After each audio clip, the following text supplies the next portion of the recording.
it's Michael from Culture Talk and Tours, and I'm starting a new series about women in diplomacy. We are going to be talking to ambassadors, representatives, and other women working in the diplomatic field here in Taiwan. And I couldn't think of anyone better to start the series than the St. Vincent and Grenadines Ambassador to Taiwan and the Dean of the Diplomatic Corps, Her Excellency Ambassador Bowman. Ambassador, wonderful to see you. Lovely to see you, Michael. Good morning. And thank you for taking the time to talk about this. My pleasure. So can you talk about your role as ambassador and also as the dean?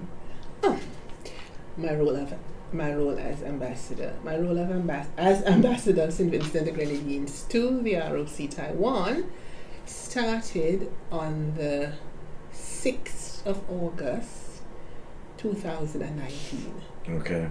So it means that when I complete my tenure here, I would have served for 6 years and 6 months. Wow. Okay.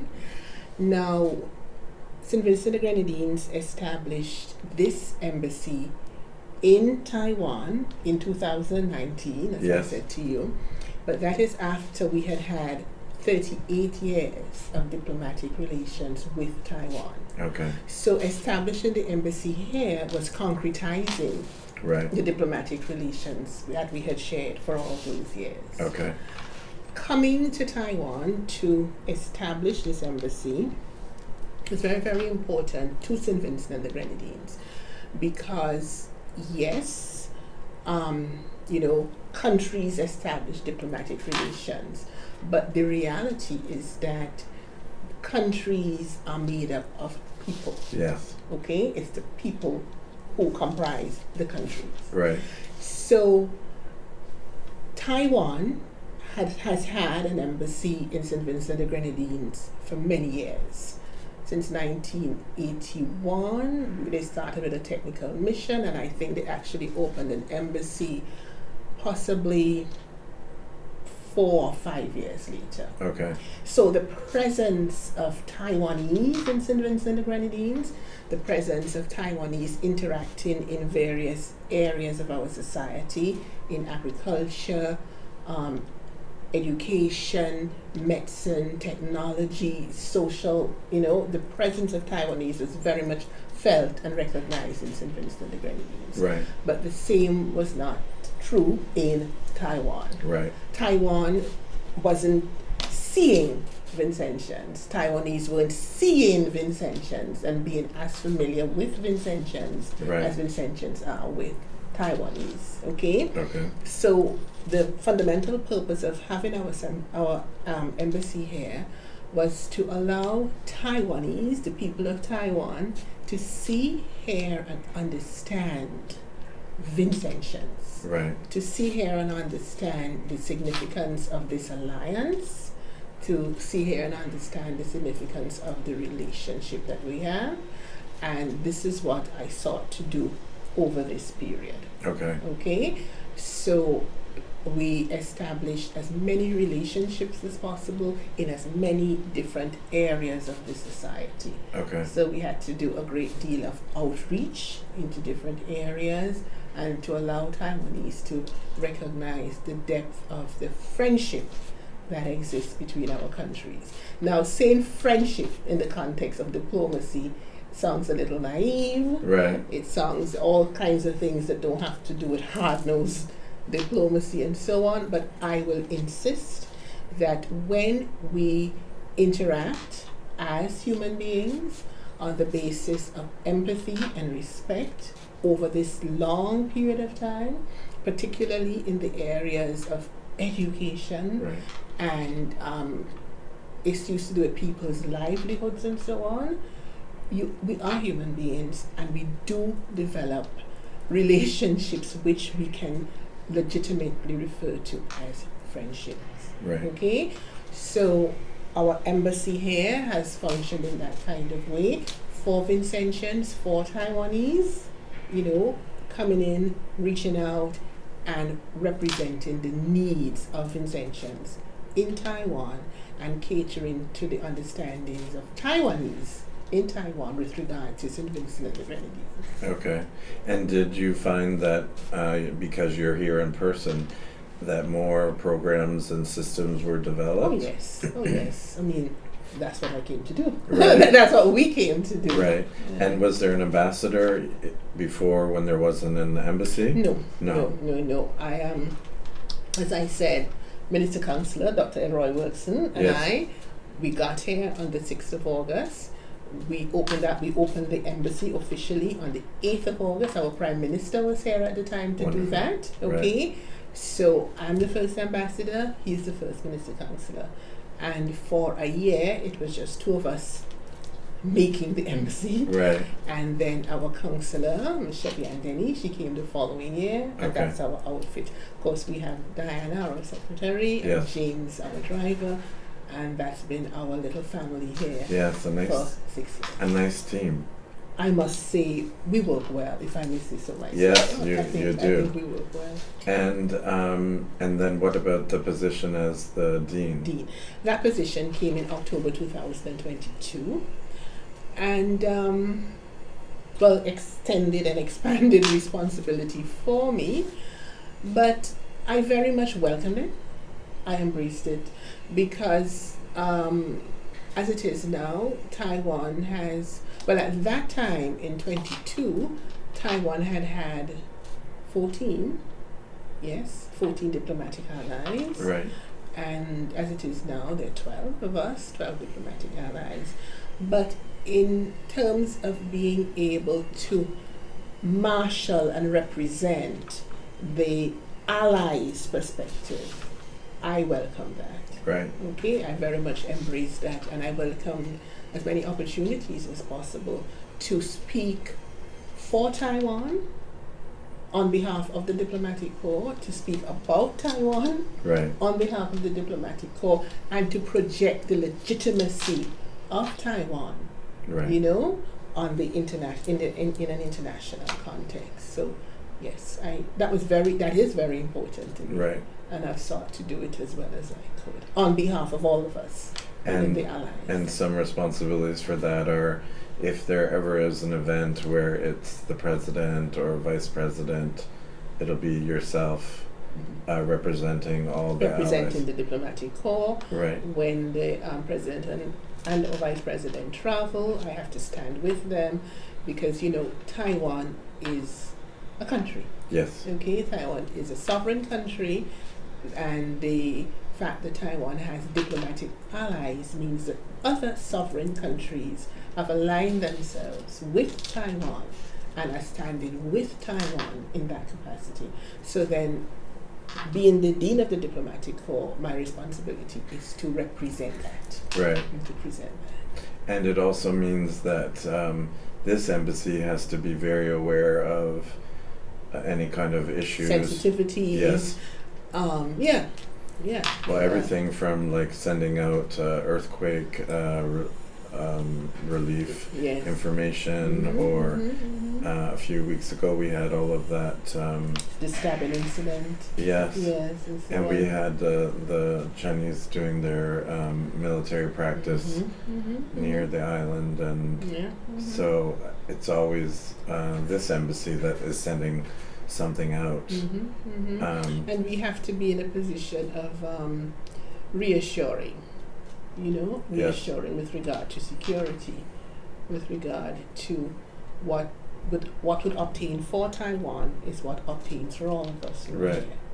Okay, we have to consistently reassure our communities as well that this is the case. We are with Taiwan. Right. Okay, Taiwan's stance is our stance. And information from your embassy is powerful, that you don't just let an issue kind of go under the slip by. So you have been noticing that. Yeah, I follow the embassy on Instagram and on Facebook. So it's always this embassy that's saying our condolences to people that have suffered through usually an earthquake or a storm or something, a typhoon or something. So, and we also have good news when we have a new president or we have someone visiting. That's right. You can welcome the world leaders from the ally nations Yes. when their presidents and prime ministers visit. Yes, we have to be there. So of course, as the dean, I have to be at the top of the line. Yes. Okay, leading the corps to welcome, the dignitaries. Right. So when we have parades and that sort of thing. Right. It's quite a privilege for St. Vincent the Grenadines, you recognize. Quite Yes. an honor Yes. that we are in this position where we lead. Yes. We lead the diplomatic corps. Right. And as we all know, Taiwan's diplomatic corps, Taiwan's representative offices are very important to the integrity of Taiwan. Right. And I should have said in 2021, our embassy received the award for being the most outstanding foreign embassy and foreign mission in Taiwan. Right. And that was just really wonderful The for cherry. us. The cherry on top. Yes. Not surprising. I will discuss a little bit about my observations of the ambassador, but first I wanted to ask you, the series is Women in Diplomacy, and what strengths do you feel that women bring to this field? Okay, you see, Michael, now we are ambassadors. Okay, we are ambassadors, therefore we represent our countries. We represent our country's policies. Right. Good? So one reality is that just suppose our country's policy is fundamentally patriarchal. Right. Okay, you're very much aware that women can be just as patriarchal as anybody else. And Yes. there being a woman, doesn't mean, you know what I mean. So, in spite of being a woman in this kind of office, it isn't automatic that the woman would have what I would regard as the requisite feminine perspective, or the requisite feminist perspective, Right. with regard to carrying out her duties and whatever. Okay? But the point is, obviously, being a woman, you have the opportunity, okay? It's not a given, but you have the opportunity to inject what I regard as a wider perspective that may not necessarily always be projected where you would have a male ambassador. Now that's not a given, because I have always complimented Ambassador Penn Yes. from Haiti. Yes. I've always told him, like, he is the major feminist Right. among us Right. in terms of seeing perspectives which include and involve women, Yes. women in terms of women's issues, women's needs, and so on. And he It's- has a powerful wife, and Exactly. he has And a of course, daughter. but I've always appreciated and lauded that. Yes. So, and what do I actually mean when I'm talking about, a woman's perspective and so on? Generally, I do find that women have broader perspectives. Women see family. Right. Women tend to see family. Women tend to see people, the people involved in various policy initiatives and policy perspectives. Right. It's so easy not to see that. It's so easy not to go for an empathetic perspective. It's so easy to focus on areas that don't necessarily get to the heart of people operating. And people are women, men, children. Right. This is the whole spectrum. Right. All right. So it's just that we have an opportunity, women, to bring a broader perspective to the table. I want to be really careful, Yes. in And by saying what we're saying, we're not insulting any men in this no, field. no. We're just No. saying Right. the benefits Mhm, and the mhm. gifts that women do bring. Mhm. What about how you always have a time and energy for other projects that maybe not be on your list of things that you were supposed to work on, like you've created the library? Oh, my reading room, the Yes. reading room. Right. Well, that's a little self-serving. But And still, okay, I say self-serving in the sense that I'm a teacher. yes, I'm a teacher of language. I'm a teacher of literature. I'm a teacher of history. right, And to me, if we are bringing St. Vincent and the Grenadines, we're bringing the Caribbean as well to Taiwan, what better way than having a space for reading, Right. where we introduce our literature, about St. Vincent and the Grenadines by Vincentians, and different levels of literature. So we have the adult section, we have the elementary, and we have the broad, Yes. So the reading room there caters for everybody in that sense. When I say everybody, I'm talking about Taiwanese, I'm talking about Caribbean people, I'm talking about Vincentians. So that's what you will find there. Yes. And what is really happening about the reading room is that Taiwanese come in. Yes. Okay. Taiwanese come in, close the door, read, Yes. borrow texts and so on. Vincentians, other Caribbean people have come in too. Yes. So here we have another avenue, another mode through which we bring ourselves Cultural and bring our world diplomacy to Taiwan. Yes. Okay, through our texts. But you did that. Well, I'm really happy I was able to do it. Yes. It was opened on Valentine's Day, Yes. 2023, by our then visiting Minister of Foreign Affairs from St. Vincent and the Grenadines. Right. That was the Honorable Abbigail Pieterse. She landed here on Valentine's Day, and she opened the room and it was called For the Love of Reading. Yes, I remember. For the Yes. Love of Reading. I really enjoyed that. Yes, well, that's one of the things you brought. Yeah. So now it's my turn. I want to brag a little bit about you and all my observations. But one, the reading room is one thing. Mm-hmm. And I realize you are the Dean of Diplomatic Corps, but Mm-hmm. every event we go to, everyone is waiting for when Ambassador Bowman will come. And it's kind of like we're all on edge waiting for you. Number two, you usually are bringing the color. Okay, You're able yes. to dress in a beautiful dress. The first time we met at the Guatemalan reception, Okay. you had a beautiful bright dress on. Okay, well, I am bright colors. You are bright, and it can be the other ambassadors from the region as well. Always are wearing bright colors. But something that Ambassador Bowman has introduced is a more kind of friendly diplomatic corps. Okay. So you mentioned Ambassador Penn from Haiti.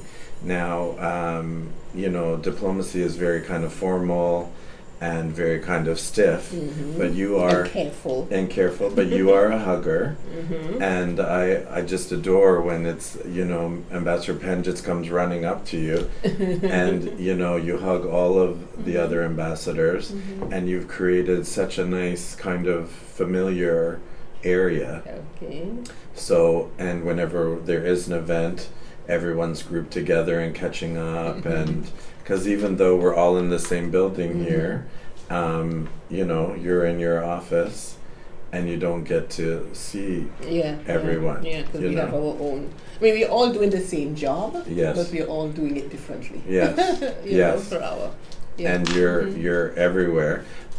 Something else that I admire, when we had the graduation for Sean in Kaohsiung. So Sean, whose painting is right here, if you can see that on our walls. That's his puzzle that's there. his puzzle as well. That I Yes. sat and I did. Did you do it? Yeah, I did it in my office one evening, and I was insistent I'm not going to break it up, so I framed it. It's wonderful. Beautiful. So That's Sean is a friend, and I interviewed him at his home studio. Yeah. Oh, his home and studio. I went to the graduation. Right. But right. I know it's common for some ambassadors to go to the graduation, but you went a step further and took us all out for dinner, which I just thought was so lovely. Okay. And I know that Sean and the other students were very touched by that. Okay. So this is something that the ambassador just does. Okay. And that was my pleasure. Yes, but it was. Sean is outstanding. Yes. Sean is really outstanding. I'm really pleased that he came here in 2019 when we came here. Right. So I think it was just fortuitous that Sean happened to be here just in that period when we needed to establish our embassy and make his beautiful artwork and so on. And Sean is also a photographer, and he did a lot of that stuff for us in terms of at different events. He took photographs and so on. He's so creative, generous, Wonderful, Yeah, wonderful young man. He's a super guy. And so again, not required of you to do that, but you made a difference, and it's one of those kind of memories that he's going to have, that we will have. Now, the other thing I wanted to talk about is how kind of like supportive you have been for any kind of event or anything like that. You go to many events, and if you're not able to go, then someone from the embassy goes.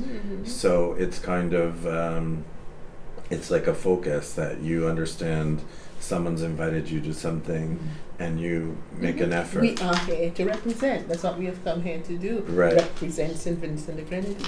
And there's always communication. And now personal events for myself, you've attended. And I've enjoyed. Yes, which is above and beyond your... And Daisy's. And Daisy's event as well. So my colleague Daisy had her graduation show, and she was curating some... Excellent stuff. Some St. Vincent artists and St. Kitts, and you went to that, which again is a wonderful thing, and I think it made the program so great.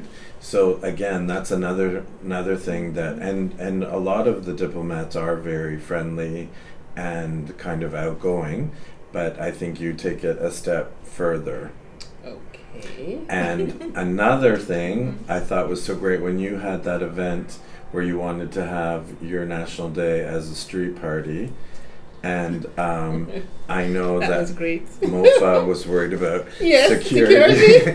Yes, they were anxious about that.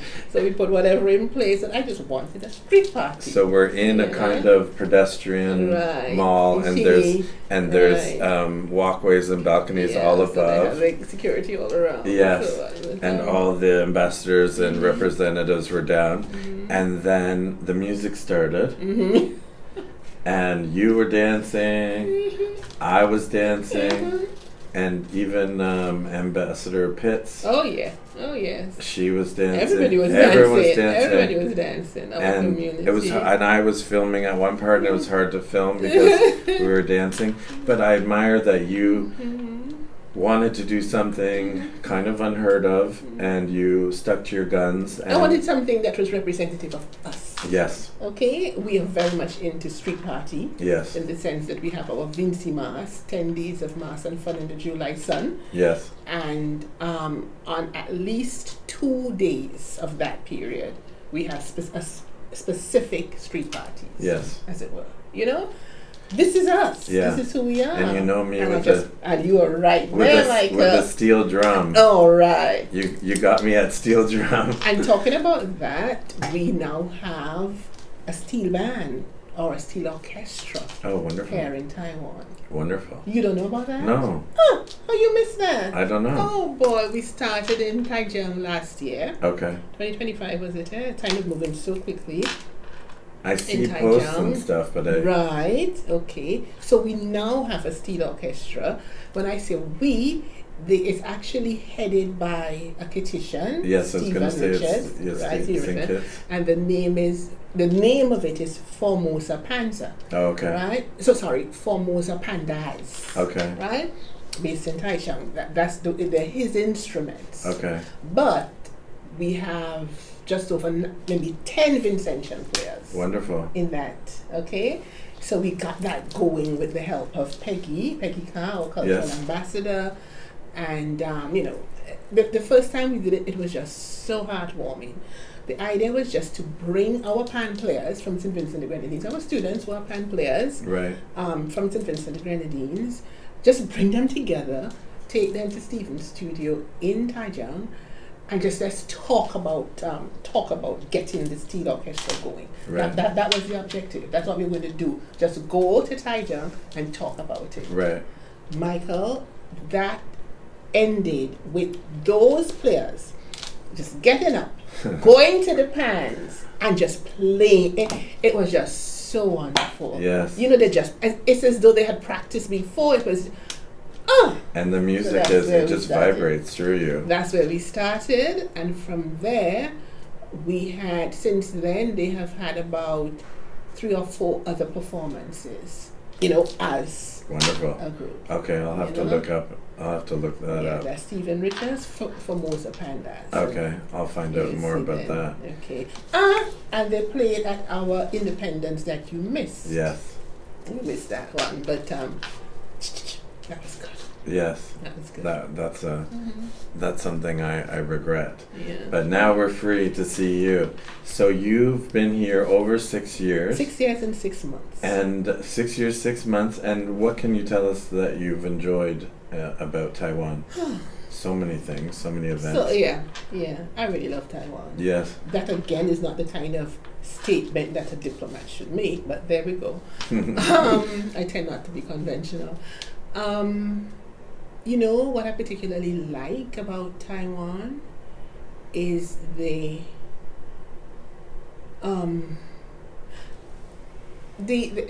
is this, and I always say, people make a country. Yes.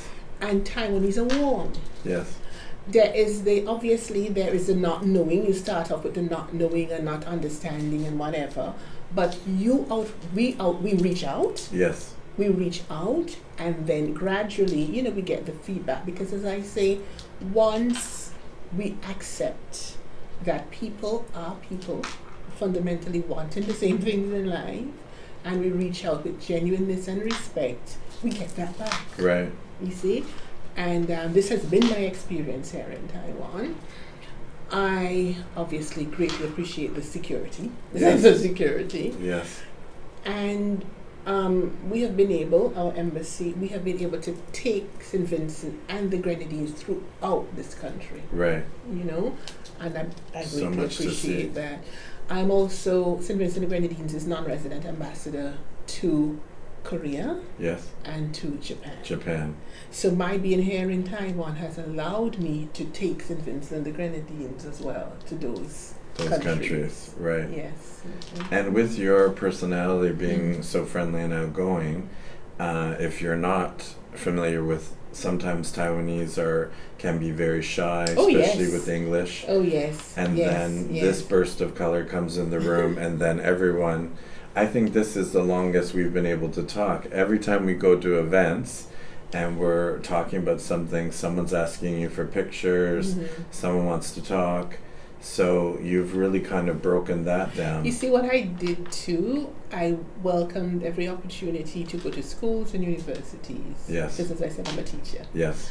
And I also did a couple of years, maybe 3 years, 4 years, the English classes with the civil servants. Yes. In Nantou, they would have the English classes for civil servants, middle and upper level civil servants. So I used that opportunity to do those English classes and lots of different topics and so on.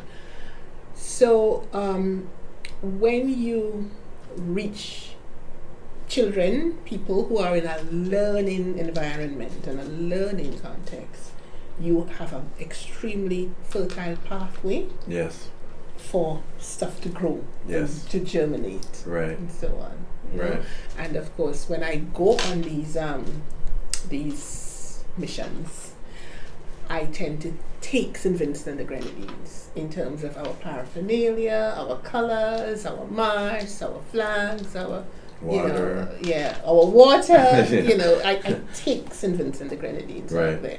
And as I said, I think I've been to every county in yeah, you've been everywhere. You've seen a lot of Taiwan. Yes, I have. And I was wondering, when I was talking about how you are so supportive of your colleagues, other ambassadors, is that something that you feel goes with your position as dean, or even before? I find it hard to believe it's only because you're dean that you go to so many events.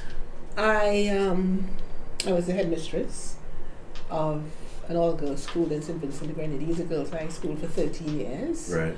So I have been in that position of administration before. Right. And my staff at that school was about 50-something and so on. And fundamentally, in order for teachers to be at their best, in order for teachers to give of their best, yes, they within themselves have to feel supported. Yes. they have to feel buttressed. They have to feel Seen. They have to. Okay, suffice it to say, I think my experience in administration helped me to, do what I've been able to do here. Right. And do you think that is your personality, or do you think it's also a benefit of being a woman in this field? Because I can say things that you can't say, but Ambassador Bowman is at every event, and I watch your Facebook and your Instagram, and I'll see her in the evening at a National Day event, but you've been at 3 events before. Yes, some of them you are leading, but some of them you're just a guest for one of your fellow diplomats. That's what I came here to do. Yes. I mean, this is my job. Well, you do it. I came here to do it, so do it. Yes. Personality, I don't even know what my personality is. Well, I think I am, you're loyal to the people that you feel yes. you should be loyal to. Yes. So, I say that. I will just say, because again, I can say this, you won't say it, but if there is an event that I'm invited to and I don't see you, I always ask, and either she's on her way or your other colleagues will be on their way. So I think that maybe you don't understand how huge of a role that has played, because your events are always very popular. One, because you're very well liked in this community, but I think that has something to do with your personality. I think, let me tell you something. EDB and Ghani said from this little group that we, African Caribbean Advocates. Yes. We started that group. Yes. Last year. Yes. Was it last year? Yeah. Things have been moving quickly. Anyway, African Caribbean Advocates, right? They were saying to me, because they came to say farewell, they were saying to me that I seem to be somebody who is true to herself. Yes. Okay? And have I ever thought about it that way? Maybe not. But the point is, what I do know is that I couldn't do whatever I'm doing here if I were trying to be somebody else. Right. You follow what I'm saying? Yes. So whatever I do is me, I think. Right. So then when you ask me, is this personality and so on, I don't think I know anybody else. Yes. Yeah. You know what I mean? Yes. I just think I am being me. Right. Yeah. Well, it's appreciated. Yes, you. and it's a gift, because like I say, if I don't see you, we always ask for you. Okay. Well, Yes. at least in Vincent, the Grenadines is noticed and recognized. Yes. So that's what we are here to be. Yes, and you've done it well. So we will stay in touch with you. And what do you have planned for the future? Okay, so I've been asked that a whole lot, and Right. I've been asked about retirement and all Right. of that sort of stuff. Well, let me tell you something. I retired from the girls' high school as headmistress in 2017. Right. I am now leaving this post 6 years and 6 months later, from 2019. In between, having retired in 2017, I had gone back to the Teachers College to, do part-time classes at Teachers College and so on. And so that's one retirement. That's another retirement. This is another retirement. I don't know what I'm going to do. There are things I have to do. For example, in 2012, I started the St. Vincent the Grenadines Autism Society. Oh, wonderful. Okay. And I would very much like to, allow that society to mean something in St. Vincent the Grenadines. So I really want to go back and, see what can be done there. what we could do there, because it's important. It's Right. very important. I have a little writing project in mind. Not to do with my diplomatic stuff. I may publish some of my things, but Right. about that. But I have a Got some ideas. thesis idea in my head. Oh, okay. So Right. I may just want to work on that in the next 3 years or something like that. And we don't know what will come up once you do get back to St. Vincent, maybe there'll be some offers for something. I think Vincent's fed up with me now. No. You understand, right? You understand. fed up with me? No, they're not. Okay. No. And if they are, they can talk to me. I have little ideas in my head about Okay. stuff I would like to Well, get you'll be busy, and Yeah, we'll yeah. stay in touch. But I want to tell you that it's been a pleasure getting to know you, following your time here, Mhm. and I've just been honored to be able to call you a friend. It was so lovely. Thank you, Ambassador. Thank you for the She's support. a wonderful Michael. lady. Thank you for the And she's support. done a lot of great things for her country here in Taiwan. Oof. I told you, you said when I was crying at the Mexican event, I said, I'm going to cry over you too. So this is the first in a series of women in diplomacy. Again, Ambassador, thank you for your time. Thank you very much for being You're a here. treasure. Thank you, Daisy. This was lovely. And we will be back with more women in diplomacy.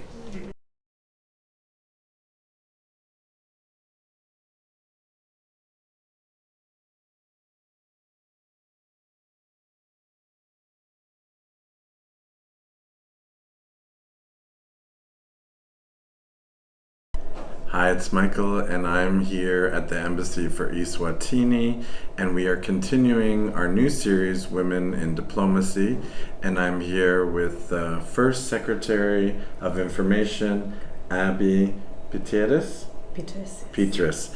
Now, Miss Abby is not feeling well. She's got a sore throat and losing her voice, but she knows that this is an important program, so we're going to do the best we can. Miss Abby, wonderful to see you again.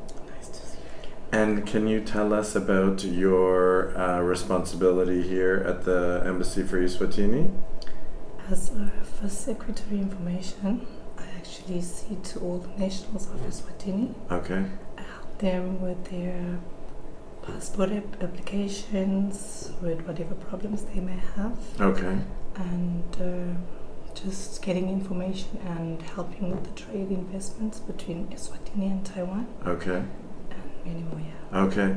And the full name of the country is Kingdom of Eswatini, because you do have a king. Correct. And if you follow the show, you know that I was at the lunch for the king when he was here Definitely. for the new Taiwanese president, which was such an honor and such a great event to be invited to. And how long have you been in this position here at the embassy? 3 years now. 3 years, okay. And are you on a post? Does it have a deadline or a cutoff date? It's usually a 5-year contract. Okay, And it's either they post you to another country or you go back home okay, to another post. okay.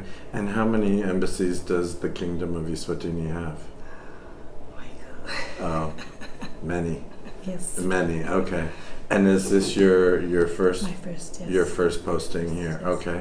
And your background, did you study diplomacy? Did you study international relations?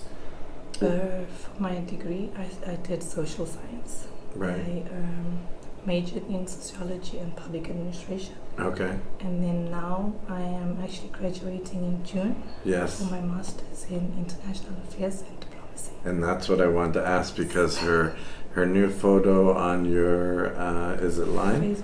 Facebook is you with the cap and gown. So early congratulations for that.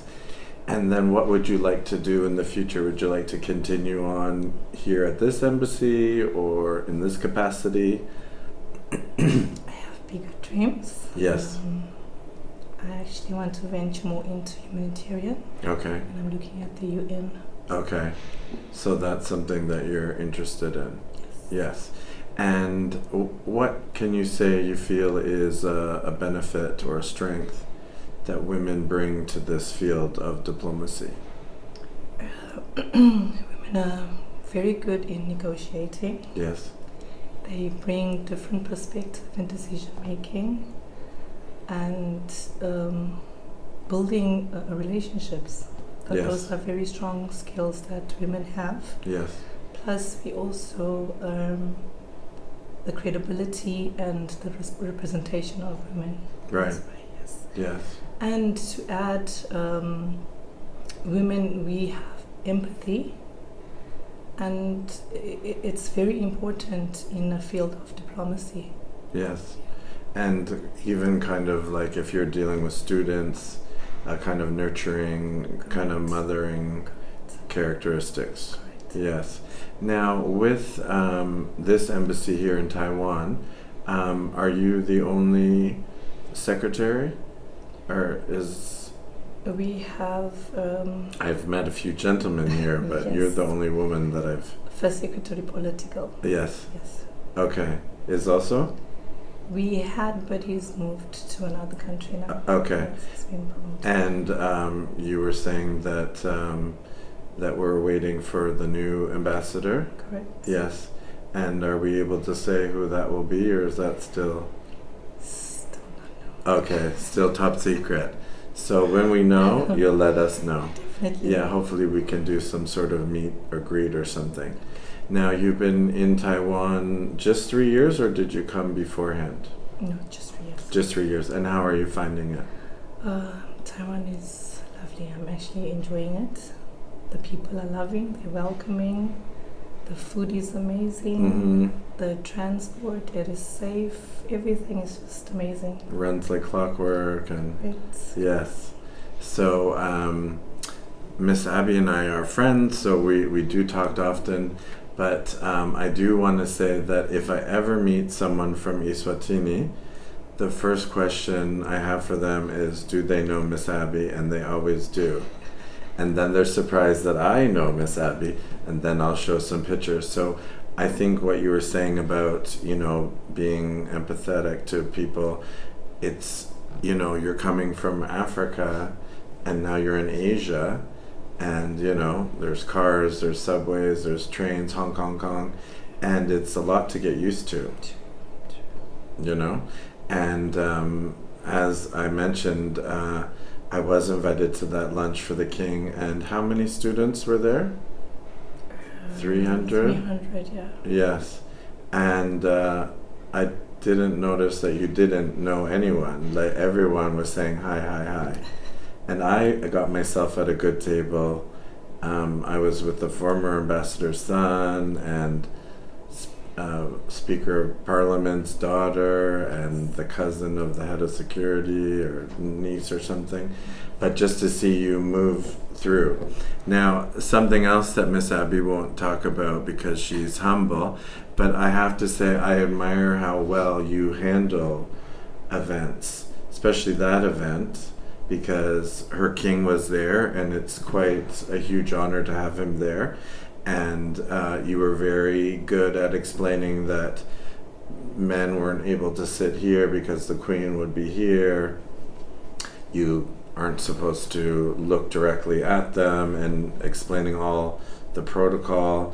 And it made it very relaxing for everyone who was there.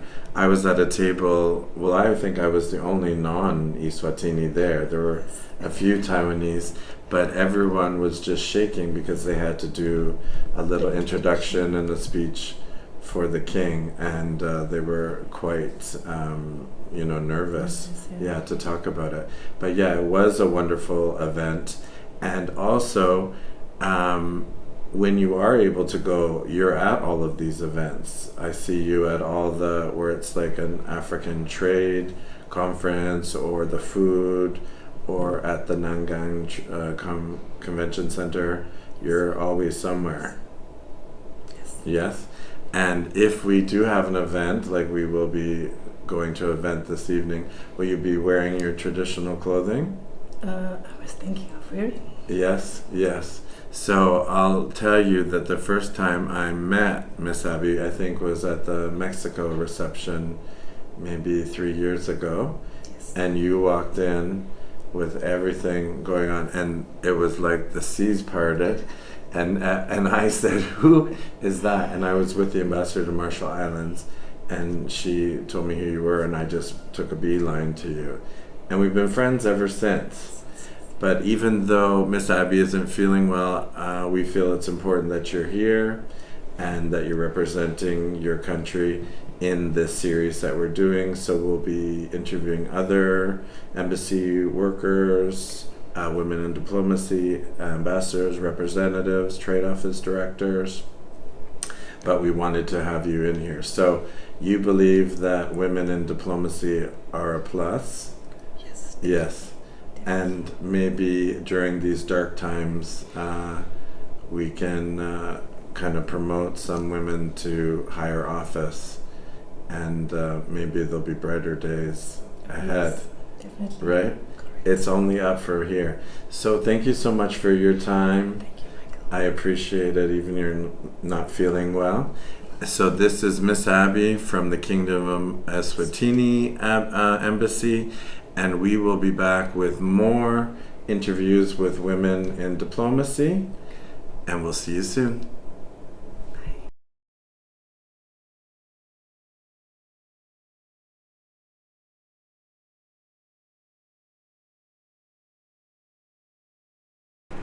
Hi, it's Michael from Culture Talk and Tours, and I am continuing with my series about women in diplomacy, and I'm here with the ambassador to Tuvalu. This is Miss Lily Tangisia Faavae. That's correct. Wonderful to see you, Ambassador. Now, we have met at a few events, including your National Day, which was a wonderful event. And we had a lot of the traditional costume and dance. And what I thought was the most powerful was the traditional drum ceremony that they had there. And the drums and the dancing were so strong that it was vibrating throughout the whole room. So that was a beautiful event. But it's wonderful to see you again, Ambassador. Thank you. And we've been emailing about this new series of mine, Women in Diplomacy. And what can you tell us about your background? You're now the ambassador to Tuvalu to Taiwan, ROC. Thank you, Michael. Thank you again for this wonderful catch-up this afternoon. Well, first of all, in terms of my career, I have been fortunate to build a career in public service mostly. Right. Serving in different government institutions. I started off my career as the clerk of the Tuvalu National Parliament, Right. like the legislative yuan, they call it here. Yes. And then I moved on to serve as in the senior administration across different departments of government. Right. Beginning my career as in senior public administration in the Ministry of Health, and then in the office of the Prime Minister, then back to the Ministry of Health and Social Welfare and Gender, before I was posted to as ambassador. Okay. So in terms of my academic background, my academic background is mostly in the fields of public administration, Right. Governance and public policy. Okay. Wonderful. And how are you enjoying your time here in Taiwan? Living in Taiwan, I must say, it's a wonderful experience so far. I'm enjoying life here since my family and I arrived last year, February. Yes. Yes, settling in was smooth and easy. I'm grateful for the tremendous support I was able to receive from my team here, Yes. including my local staff. They have been amazing, supporting my settling in with my family. Right. And I say that I could say that life here in Taiwan is very convenient. Yes. With the countless 7-Eleven and Yes. Family Marts Yes. across the country, and this easy access to fresh food and vegetables every day. Yes. Public transport system is very convenient, I would Yes. say. And from where I come from, my small country with limited access to fresh vegetables and Yes. fruits. I found life here very, my experience is wonderful. Has been wonderful so far. Yes. And It's every day I enjoy the peaceful rhythm of daily life here in Taiwan. Yes, it's very comfortable here. And my family too. Yes. Well, we're happy that you're here in Taiwan. For almost a year, we were waiting. Always, she's coming. Mhm. And we would see your first counselor, Miss Sila, and we'll be speaking with her later. And we kept waiting for your arrival. So it was wonderful to see you at different events and at your National Day with your husband there Mhm. and celebrating your National Day. Now, this series is about women in diplomacy. And what are your beliefs that women bring to this field? What strengths do you think that women can bring to diplomacy? I think women, getting more women in diplomacy is goes beyond than just moving toward gender equality. Yes. It's one of our sustainable development goals. I think, from my perspective, to include more women in diplomacy brings in the advantages of a wider perspectives. Yes. Bringing that perspective from women. We all know that with our nature, women have that special focus on the family. Yes. And More maternal. caring for the marginalized groups. Yes. So to be having more women participation in diplomacy, that's one advantage of it. And it brings in that wider perspective on public policy Yes. making, not just in the national level, but also in the wider global and international Right. level. So there might be topics or things that are important to a woman politician or diplomat that maybe a man wouldn't notice so much. I wouldn't say that, but that men may I not can say things miss that out. the But ambassador I can. think all the topics will be important to both gender. But Yes. I guess women will bring in another angle into policy making in terms of climate change, Yes. education, For health, women. sector. Yes. So from a women's perspective, I believe that there's still some difference in that, those key areas. Men may have those broader views on other aspects of Yes. in international affairs, conflict resolutions, peacekeeping.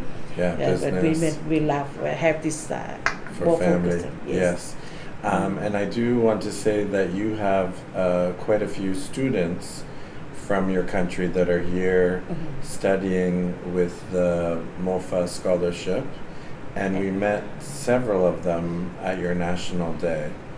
And what is your feeling on that for Taiwan, using that diplomacy to through education? Oh, first and foremost, I noticed that most of our students that studying here under MOFA and ICDF scholarships Yes. are mostly female. Yes. Yeah. Yeah, I don't know why it happens this way, but well, that's the the data at the moment. We have more females studying here in Taiwan than men. Yes. And I think from my, I believe this will provide them, give them the nurturing of how to broaden their worldview. Yes, it's a good foundation. Yes, it's a good Yes. foundation. It will give them that strong foundation starting here in a developed country, and also learn about these controversial issues surrounding their host country of study. Yes. So I'm glad they will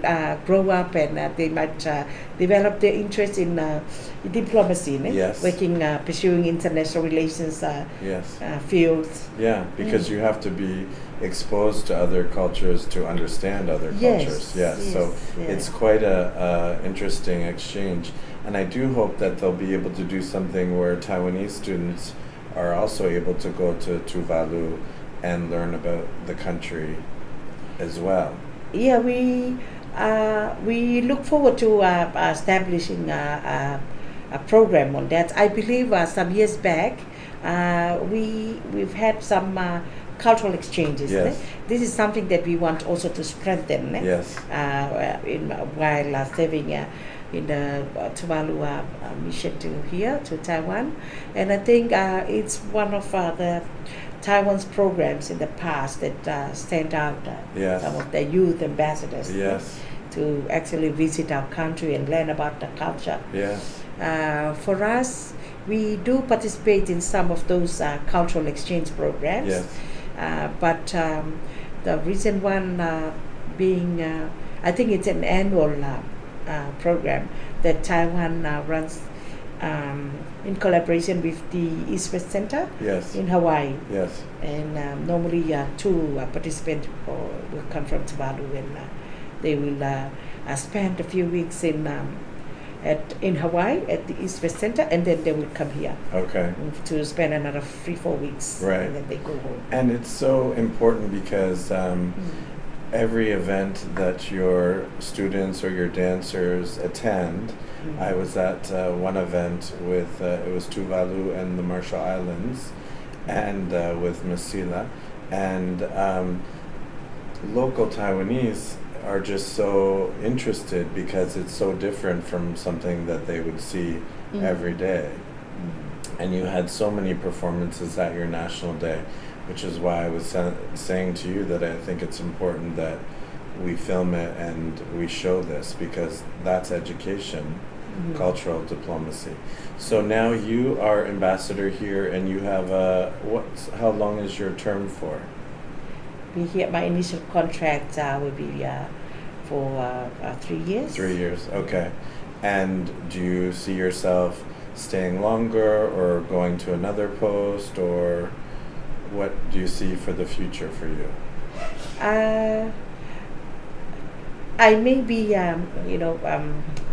fully utilizing my opportunities that will be given for me. Right. So, once my 3-year contract will lapse, I may continue on to another term. Okay. Well, we hope so. And also, when you go to certain events, like we have an event this evening that I hope we'll be attending together for India. Are you wearing your traditional clothing, or you always have a flower in your hair? Yes. Maybe I'll dress in accordance with their prescribed dress code. I Yes. haven't checked. I'll ask Ellen. Right. If they did have any a specific dress code for this National Day. I think it's national costume, but okay. But always, you and the Marshall Islands ambassador always have bright Flowers. colors on and flowers. Yes, I won't miss my flower tonight. Yes. Yeah, it reminds me of home. Yes. Yeah, of course, staying in living in a different country, comes with with its own challenges. Yes. Yeah, like I mentioned, I've had a wonderful experience so far, but we still miss our country. Yeah. So it's something simple that I keep on myself. Yes. Which reminds me of where you come from. Yes. Yes. Keep me grounded and connected to To your people. to my people. Well, I do hope that we see you at many events in the future. Mm. And as you know, I'm here for any event that you have. I will shine a light because I think it's important that we show, especially the Taiwanese people, the countries that are helping them, especially in the United Nations. So I thank you for your time, and I look forward to seeing you at more events soon. Thank you, Michael. Thank you too for the opportunity, and yes, we'll see you tonight. Yes, we'll see you this evening. Yeah. This evening, and some more events. Yes, and So, more yeah, events. So thank next you. we will be speaking with your first secretary, Ms. Sila. And she was also the charge d'affaires Before I came. before we were waiting for Ambassador to arrive. So we'll be here next with another interview with Women in Diplomacy. Hi, it's Michael, and we are back at the Embassy for Tuvalu. We are here with the first secretary, Ms. Sila Lalua O'Brien. And we met you, nice to see you again. We met you when you were charge d'affaires. So when the embassy didn't have an ambassador, you were the acting ambassador. So we've seen you at lots of events, and this is our first, I think this is my first time here at the embassy. And can you give us a little information on your background? Thank you. It's nice to see you again, Yes. Michael. Thank you. For my background, I started out as a primary school teacher. Did you? I went to college to study for that. Okay. But then a few years into my career as a teacher, I went into media. Right. And that's where I've been for that's where I was for almost 20 years. Okay. 17 years to be exact, before I went into government, and then from there I changed career once again Right. to be an administrator, Okay. as an assistant secretary in the government, and with this process, this system, assistant secretaries, and you can go on and be a deputy secretary, but assistant secretaries can be appointed as first secretaries Right. in the missions, and that is how I got to be here. Okay. But just before I came here, I was posted to the Ministry of Foreign Affairs. Okay. Mm.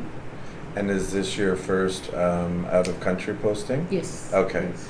And you've been here 2 years? Over 2 years? Almost 2 years. Yes. 2 years in April. Okay. Mm. Because we've seen you at quite a few Quite a few events. events. Yes.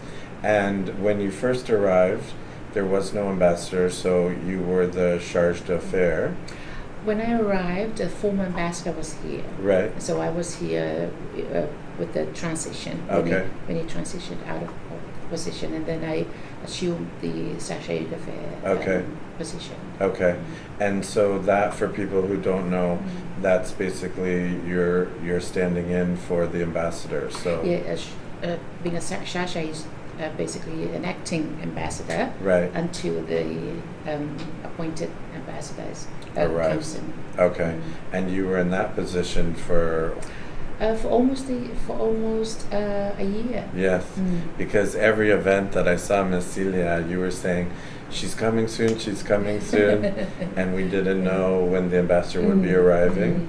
And I think I met her at a Marshall Islands event Around May. Yeah, for Remembrance Day. Yeah. And then we knew, and then of course we saw you both at your National Day, and I was talking to the ambassador about that. What are your duties in your current position? So first secretary means if ambassador is off island. Yeah, I deputize for Okay. her when she's not here, and we all help out in the managing of the embassy. But I am solely responsible for the students, Okay. for our student body. So On the scholarship program? yes. Yes. Okay. And Scholarship students and private students. oh, okay. We have private students. Oh, as wonderful. well. And Ambassador is saying that a lot of the students here on the scholarship are female. They are. Yes. So we were talking about the different programs that they would be in. Now, some of our viewers might not know, but there always are so many events. So there could be something where Ambassador goes to one event and you'll go to another. Is when there's more than one event at the same time. Most events only invite ambassador Right. and her spouse. Right. But where some events invite both of us. Right. But where there's more than one event Right. that happens simultaneously, Okay. she lets me go and represent the embassy at the other one. Right. And is it just the two of you, or is there a second secretary as well? Oh, it's just for now. There's just the two of us. Okay. Yeah, we are in the process of. It's a waiting process. Yes. We have requested for an additional secretary. Okay. We are waiting on that. Because especially during the graduation time, I know especially with St. Vincent, the ambassador will be at one graduation, or I think they call it counselor. First counselor is at one and second counselor is at another. So you really have to spread out and get to as many events. I experienced that in my first year. There was more than three graduations at the same time, on the same day. And so I had to ask people, staff of the embassy to represent us at the other events. Yes. Because one, they are spread all over Yeah, they're Taiwan. not just in Taipei. So one in Taipei, one in Kaohsiung. I had to go to Tainan Yes. for one, and another person had to go to Taichung. Yes.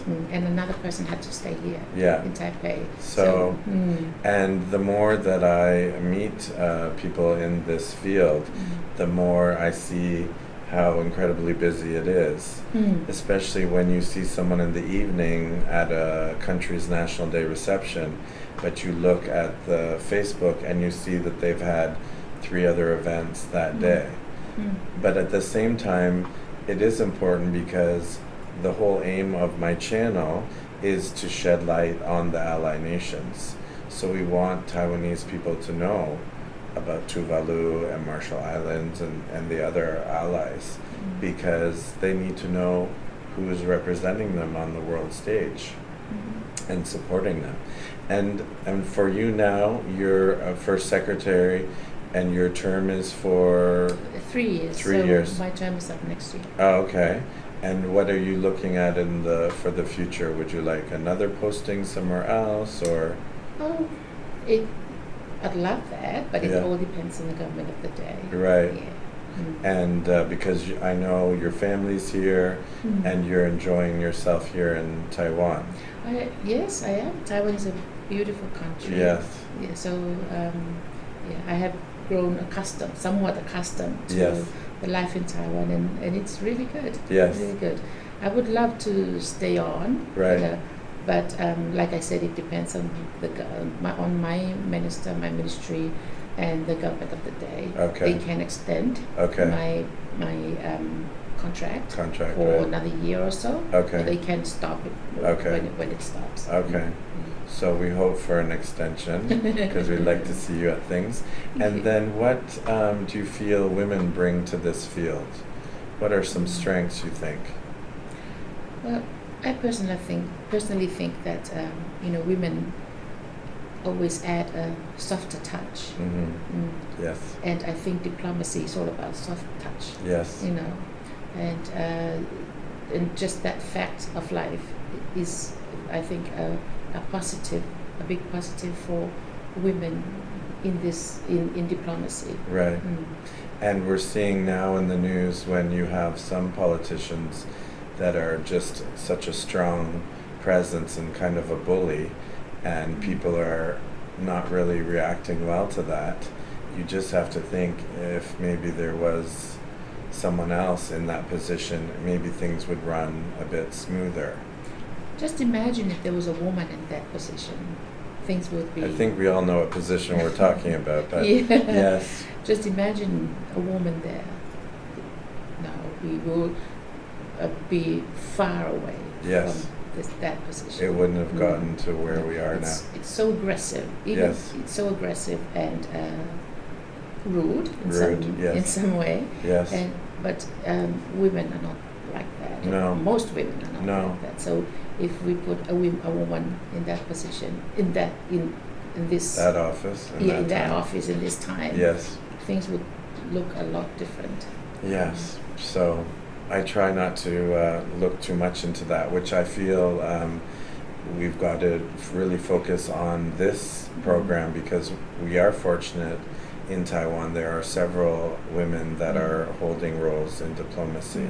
So what about some maybe topics that are more tied to women than maybe, say, a man wouldn't be so? The ambassador was talking about family is important with a kind of mothering, nurturing aspect. Do you agree with that?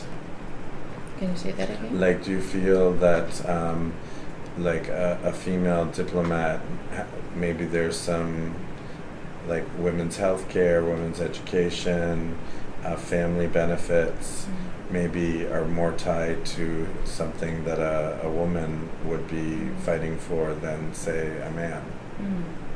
I think I agree with that. Yes. Because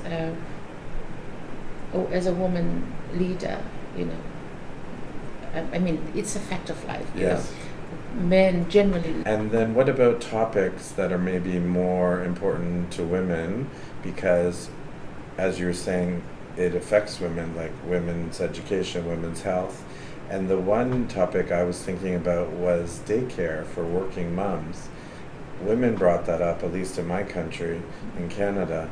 And again, as you're saying, it's a natural role where you're a woman, you're taking care of a child, you want to go back to work or you need to go back to work. So it's kind of like topics that are more realistic. Yes. Yeah, it's more realistic to the day-to-day lives. Like, so, for example, if I'm a diplomat, I have to attend events, to represent my country, but then I have to balance that out with my family because I Right. have children and I have care-age children Right. who I cannot leave Right. by themselves at Right. home. So daycare and babysitting is essential. Yes. And we do not find that service available, Right. generally available. Right. So you have to make your own arrangements, Right. which are very costly. Yes.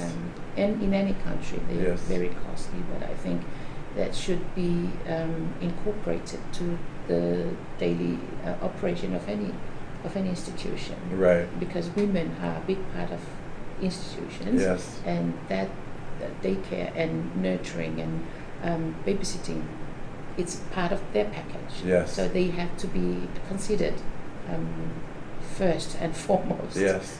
And you are seeing more progressive countries that are introducing daycare centers maybe in a company's building, so children are able to be in the same building as mom and dad, and that just makes it easier to pick up after work Yes. as well. That would be really considerate. Yes. Because as parents, if you have arrangement for daycare or babysitting, but they are a distance away from you, it will keep you being vulnerable the whole Yes. time and what's the word? Agitated Yes. the whole time. Because you won't focus. No. Because if something happens, it would take a long time To for get you there. to get there. Yes. And if your child needs you ASAP, Yes. there will be no way for you to get there ASAP. Yes. So if a creche or daycare center or arrangement can be available Yes. where they are, where women and parents are working, that Right. would be wonderful. Yes. Mm. And then also, some countries also have paternal leave, so the That's- father has time to bond with the Mm. child or the baby as well. Mm. But I think it's important, the more women we have in this field, the more we're able to push forward. Mm. And, you know, maybe at someday, because we're in the diplomatic corps, there's 12 embassies here, and there's several women, both international and local women living here or working here. Working. And We also have people from representative offices Yes. living at the same. So thank you for taking time to join this series. It's always a pleasure to see you. And again, if you're looking for an interesting place for your winter vacation, Tuvalu. It's beautiful. It takes a while to get there, but once you're there, you don't want to leave. And I always say this joke whenever someone's going to, especially Marshall Islands, if you need help carrying your bags, just call me because I would love to go. So thank you so much for your time, and we will continue the series with more women in diplomacy.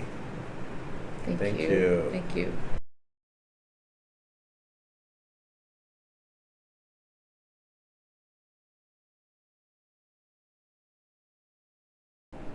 Hi, it's Michael from Culture Talk and Tours, and we are continuing our new series, Women in Diplomacy. We're here at the Belize Embassy with Ambassador Meighan. Ambassador, wonderful to see you again. Thank you very much for this invite. I'm looking forward to a fantastic conversation. Thank you. And hi. And so we've seen the ambassador at a few events, and I think at Malaysia, Right. I mentioned that I'm working on this series, and because your embassy is one of the ally nations, Yes. we wanted to work with you first. So we don't know much about your background. Is this your first posting as an ambassador? This is my first posting, Okay. but not my first time in Taiwan. Okay. So I studied in Taiwan 20 years ago, Wow. believe it or not. And I did a master's in business administration at National Chenchi University. Oh, wonderful. It's been a wonder actually, because I've gotten to meet a number of alumni Right. that have now become friends. Right. Some of them from my past as well. I've kept up with them, and so we've had a chance to interact and connect back. And I've actually been working with the university as well. We're going to do a leadership forum later on this year Oh, as wonderful. well. So I'm looking forward to it. Lots of great connections, and it's Right. wonderful to be back in Taiwan. And just before this posting, you were home in Belize? Yes, so before this, I was back home in Belize. Okay. I worked for, I worked for, or I was a part of the board, Right. or the leading unit for the Belize Chamber of Commerce and Industry. So in that Okay. capacity, I sat as the president for the Belize Chamber of Commerce and Okay. Industry. And how we work it is similar to many chambers across the world, where you have a board that makes the big decisions in terms of strategy, et cetera, approves budgets, and then you have the administrative and the management of the chamber itself. So Okay. I sat on the board. Okay. In that capacity, some of this work was being done because part of our pillar is to encourage trade and investment Right. across, foreign direct investment into Belize. So in this capacity, trade and investment is only actually one part of the Right. bigger picture. I now get to do many, many different things and promote my country, which I absolutely love. Right. And how did you move into being eligible for this position? So the way how it works for us is these positions, all of our ambassadors are considered political appointments. Okay. So whether you have been in the public service and have been a part of the Ministry of Foreign Affairs for years, or whether you're coming from outside, the Prime Minister, in our case, Honorable Johnny Bersenio, you see his picture there in the back, Right. he chooses, along with his team, who he thinks will best represent Belize in these various countries. Okay. And it's not something that I can apply for. It's something No. that you're selected for. Right. So I was selected, and I feel incredibly honored and appreciative of that. Wonderful. So when you were informed that you were in the running for this position, was it a kind of transition for you to move from your last position? It was, but these are the kind of opportunities that when they come up, you find a way through the transition. Right. So the transition was really actually the easy part. Right. I've worked in private sector business for about those 20 years since I Right. left, Right. and I've made a lot of good connections, learned a lot about business in general in Belize, and also the public-private partner component, because in a small country like ours, a lot of things that you do on your advancement incorporate the government. So the Right. regulation plays a role in the advancement of the private sector industry itself. And I worked in one of the newer industries called the business process outsourcing industry. So a Okay. lot of our interaction was communicating with the government, talking about how we can improve on cybersecurity, for instance, because Right. technology is a part of that industry, and Right. also on the regulation itself. And in my role as president, and also I sat on the board for 8 years. Okay.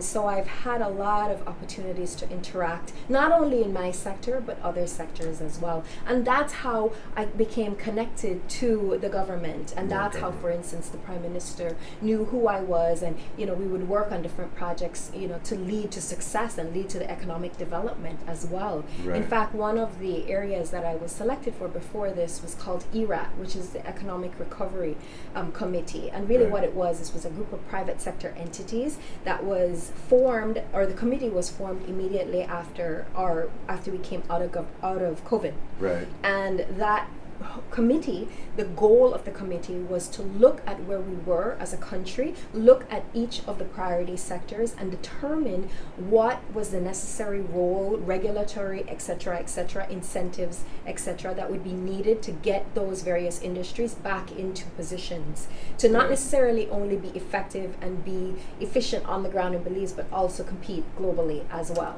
Okay. So those are the examples of my experience from back home. In terms of the firstly, I can tell you that when I was selected, it was an incredible full circle moment, because before heading into business, and I've always had the international angle, right? Right. I've always loved that cross-border interaction type thing. Before I headed into business, though, I was thinking about going into international relations, Right. and then switch gears a little bit over to the side, Right. kind of like a 180, right? Right. Not a full 360, and so being able to get this opportunity was incredibly full circle, not Right. only in terms of what I was doing, but coming back to, a place that was home for me. Right. Right? So it was incredibly, incredible. I was incredibly happy. Right.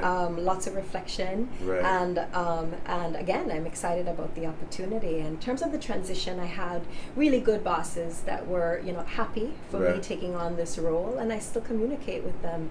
Right? We still talk about, where we want to see Belize go and what really it needs for the industry to expand and develop. So Right. it's just, it's just And you that. have already been here is also a benefit for Of you as well. course. Because it's something to be in a new country. Right. That being said, how long have you been now? So in the I've been post? here since August. Okay. And it's been, we got off the ground running. Yes. There was a lot to be able to see and do. There's a lot of interaction. We're a small diplomatic corps, Yes. but at the ending of the day, we're a very close and very interactive diplomatic corps at the Yes. same time. So I've gotten, an opportunity to work with other trade offices, of course, with MOFA, with ICDF, with CABE. Yeah. We've Kata. also, Kato, Kato, of yes. course. They're just part of us. Yes.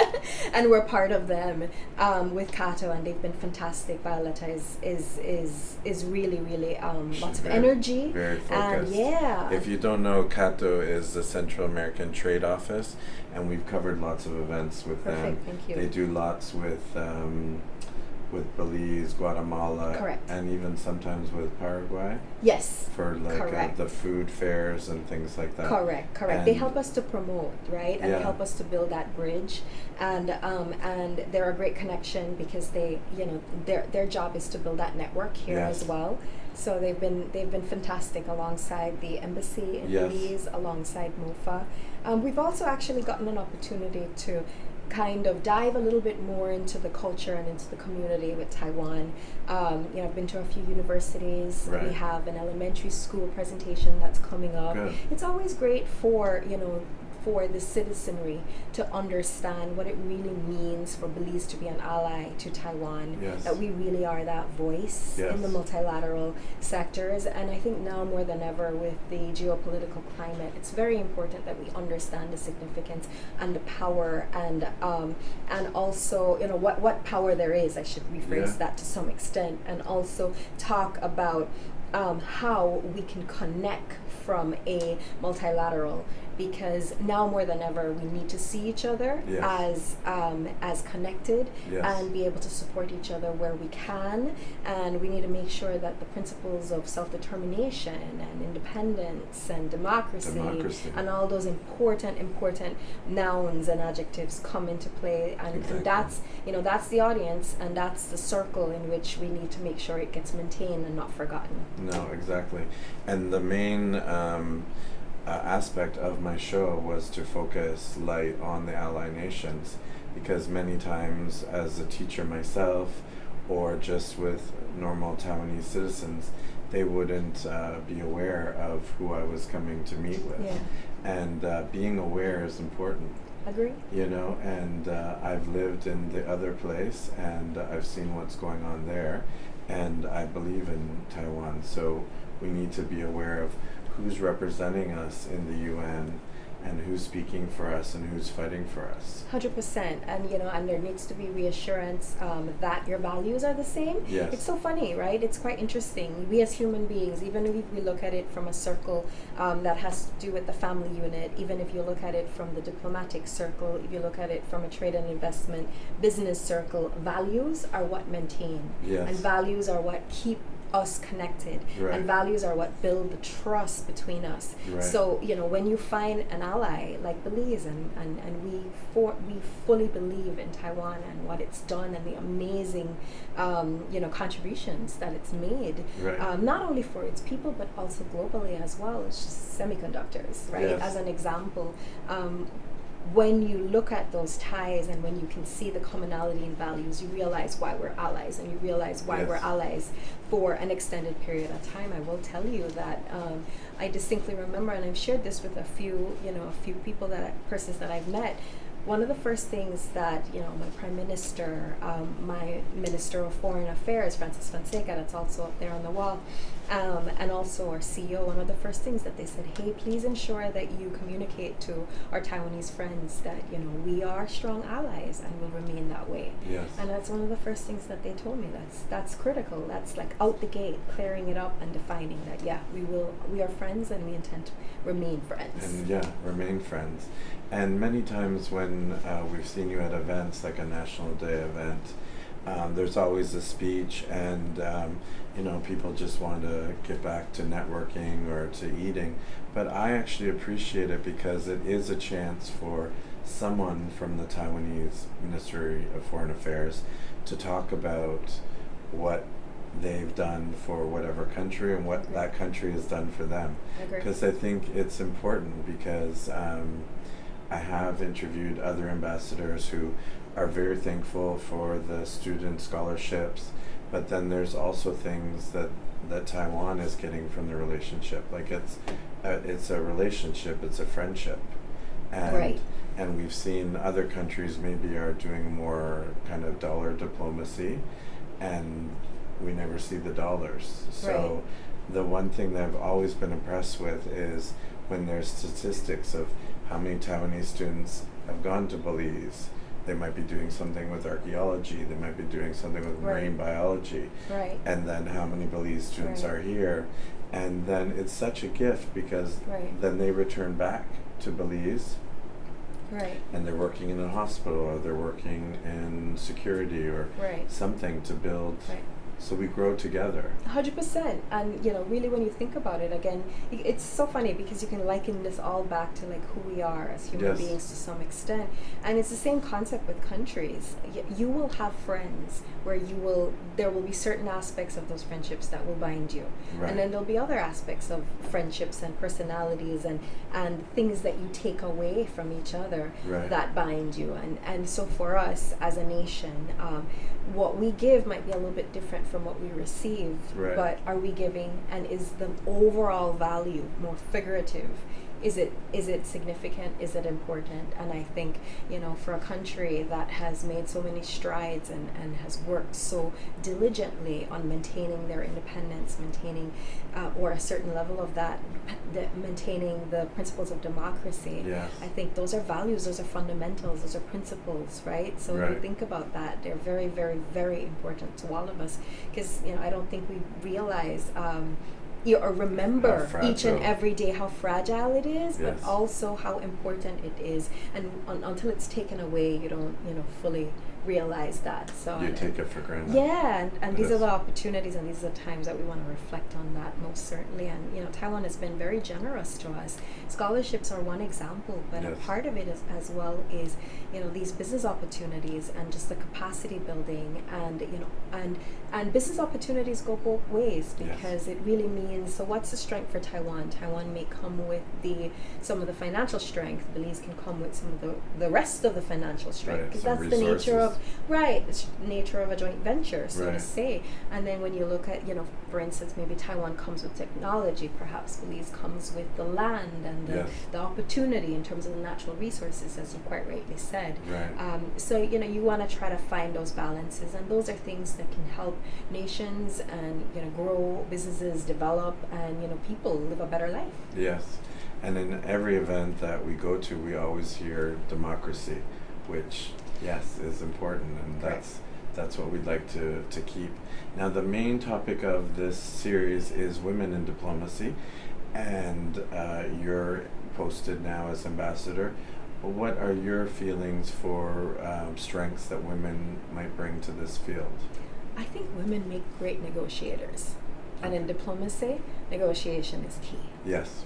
So and women also make great multitaskers. Yes. And in this capacity, especially for us, like we're a smaller nation, so that means we're multitasking quite a bit. That might mean engaging in some kind of setting in the morning, doing something different in the afternoon. It could be simultaneous as well. Mm-hmm. So we certainly get an opportunity to really explore where there are opportunities to develop our diplomatic ties, but also expand on our Right. diplomatic ties.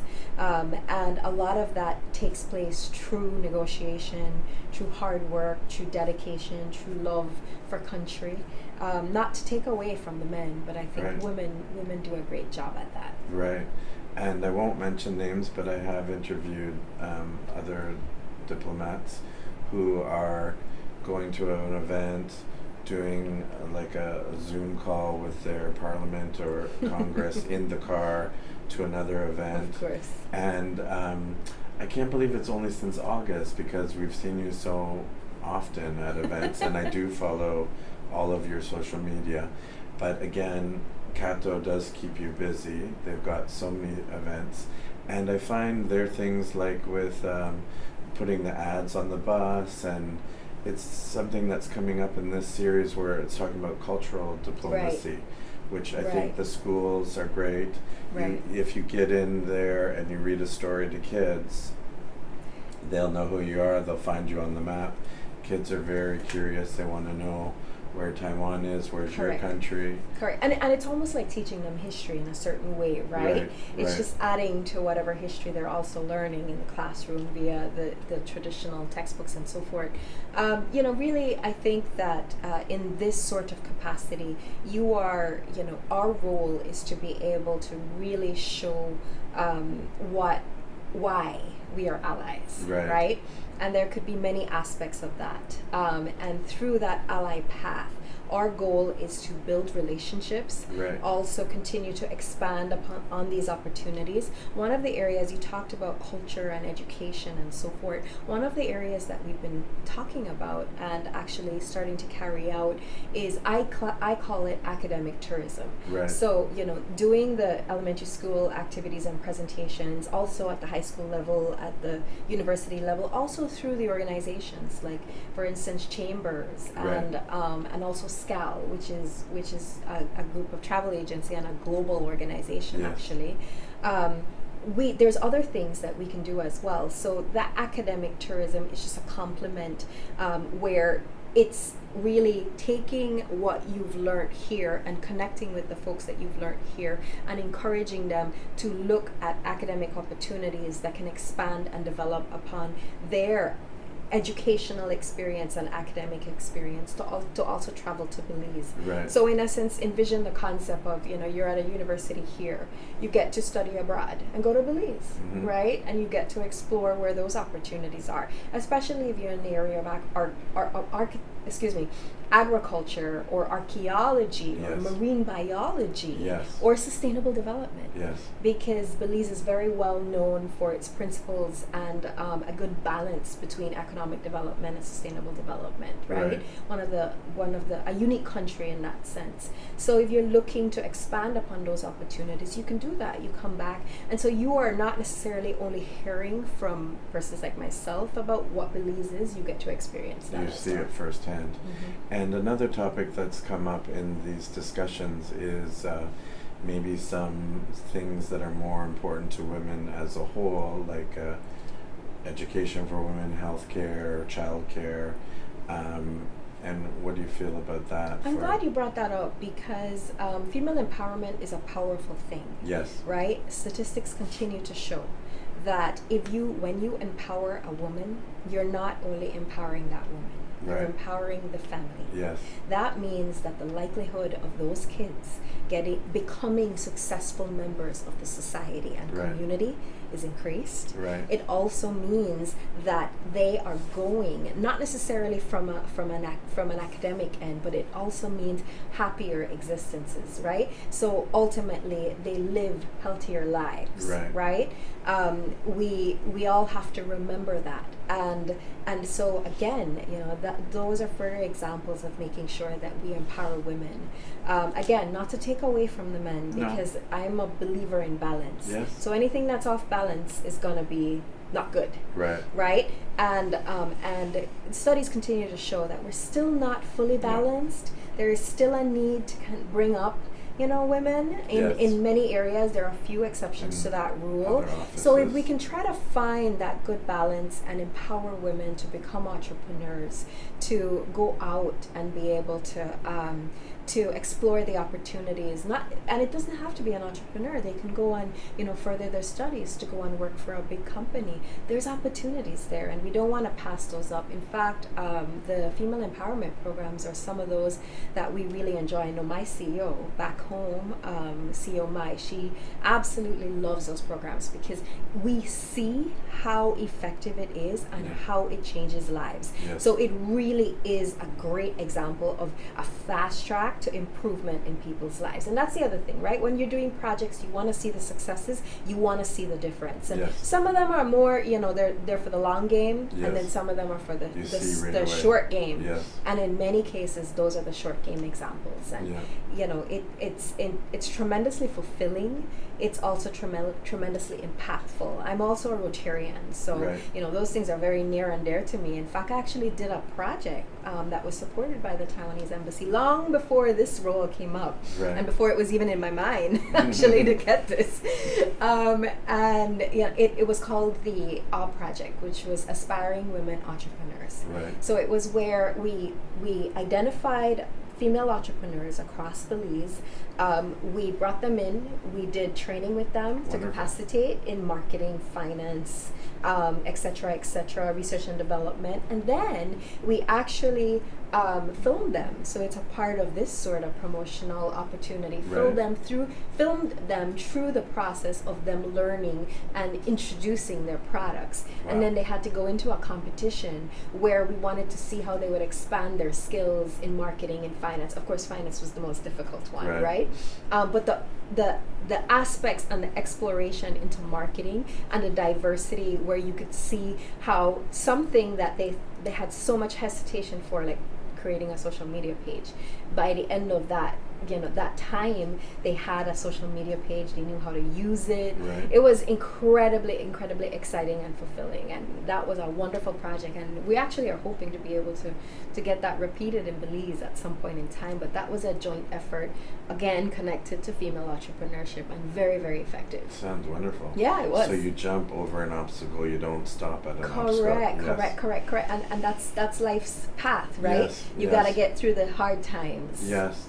And the other reason why I spoke to some other women ambassadors that we wanted to do this series because we're in dark times right now, and maybe if we had more women in certain offices, it wouldn't be what we're dealing with now. We don't know. But no matter what, it's a time of the unknown, yes. right? And what do you want to call that? White, black, gray, whatever, right? Right. It's the unknown. Right. And when it's on the unknown, it's all up to all of us Yes. to individually figure how we're going to prepare Right.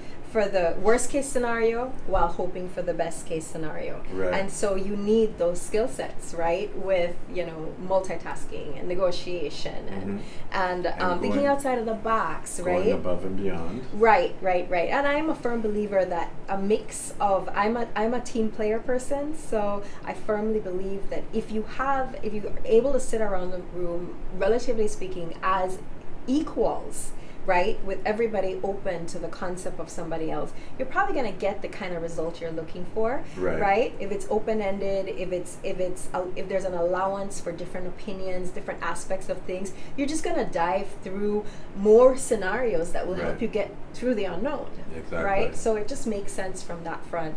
So that's kind of how I see it. I think that we all have our skill sets. We all have what we're good at, and being a successful contributor to that, and always aiming in the right way and making sure that you're ethical and you hold your integrity high. Yes. I think those are And the your things. beliefs. Yeah.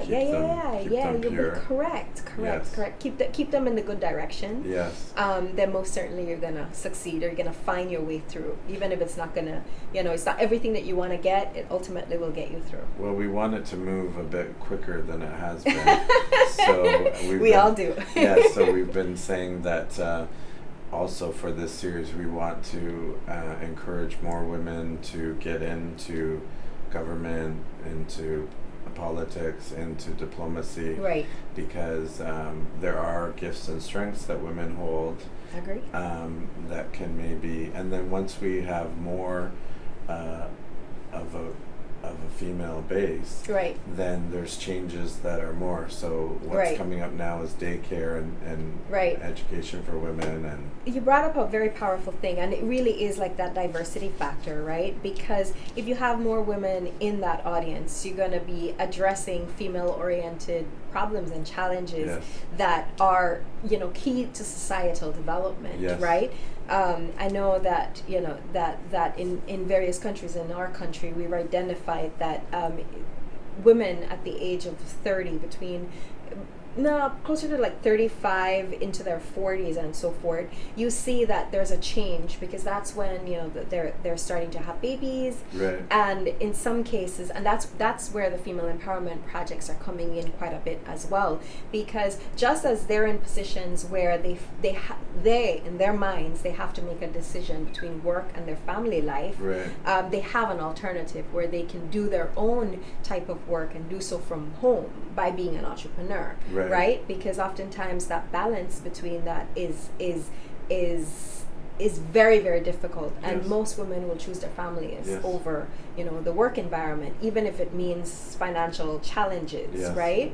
And daycare comes in as a critical part of that, and that's one of the areas that I think we can learn from Taiwan. You see a lot of support and assistance in the daycare components, and even places where you can go to and just have it's a setup where that family can go, and even if they can't afford the type of toys that's within that room or that setting, right? They can have their kids in that community be able to have that opportunity, and there are tremendous things that we can learn from across the board. But I fully agree with you that these aspects of life are very, very critical, and we need to live together, and no more than anything we know that we have to find a way through, right? So 100%. And it would be good to see more of it. If there is a large corporation, they have a daycare center, mom and dad can be at work, and there's something on site.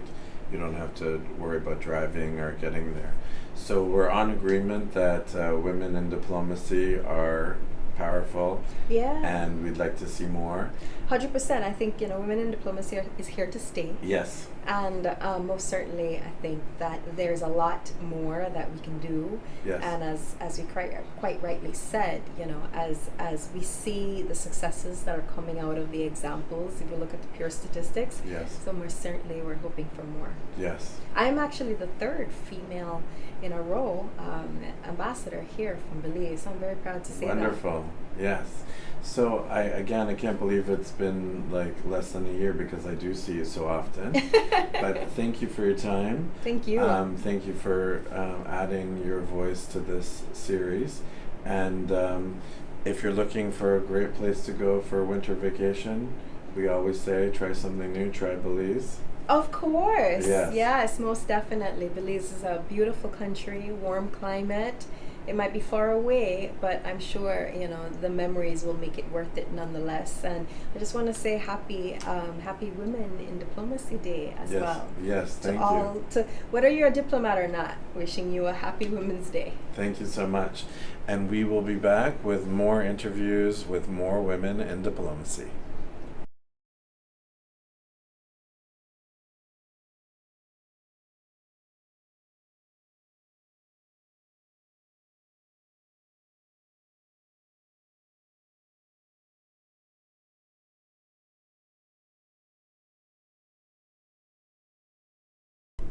Hi, it's Michael from Culture Talk and Tours, and we are continuing our series with women in diplomacy, and we're here with the representative for Malaysia, Ms. Aznifa Abdul Ghani. That's right. Wonderful to see you. Lovely seeing you. Now, if you follow the show, you've seen us at a few of your Malaysia events. That's right. Where we're learning about the food, we're learning about the dance, and learning about the culture. And we always have a quick chat with you before or after, whenever we get a chance. But can you give us a bit of insight into your background and how you got into this current position? So you are President Representative of the Malaysian Trade and Friendship? Malaysian Friendship and Trade Center. Which is the only office that has friendship in the title, you were saying. That's right. Yes, and I agree. Right. The name is of significance, but going back to my background, I have been in the job, not here in Taiwan though, but in the service in the early 2000s. Right. Arrived in Taiwan in July of 2023. Okay. And it's been a very exhilarating experience right from the get-go when I first arrived. 2 days on, I was at a dinner function with a bunch of Malaysian Chamber of Commerce entity, the entire group, a few hundreds of them, together with some key people in Taiwan government. So, in fact, that was my first time where I met the vice president, who's now president. Right. And met with some key individuals from the foreign ministry, and it was such an exhilarating, exciting, and very welcoming experience right from the very beginning. Great. But before that, when I was back in the headquarters in a different life, a different role, I did things that are a lot less exciting, but also very serious. Right.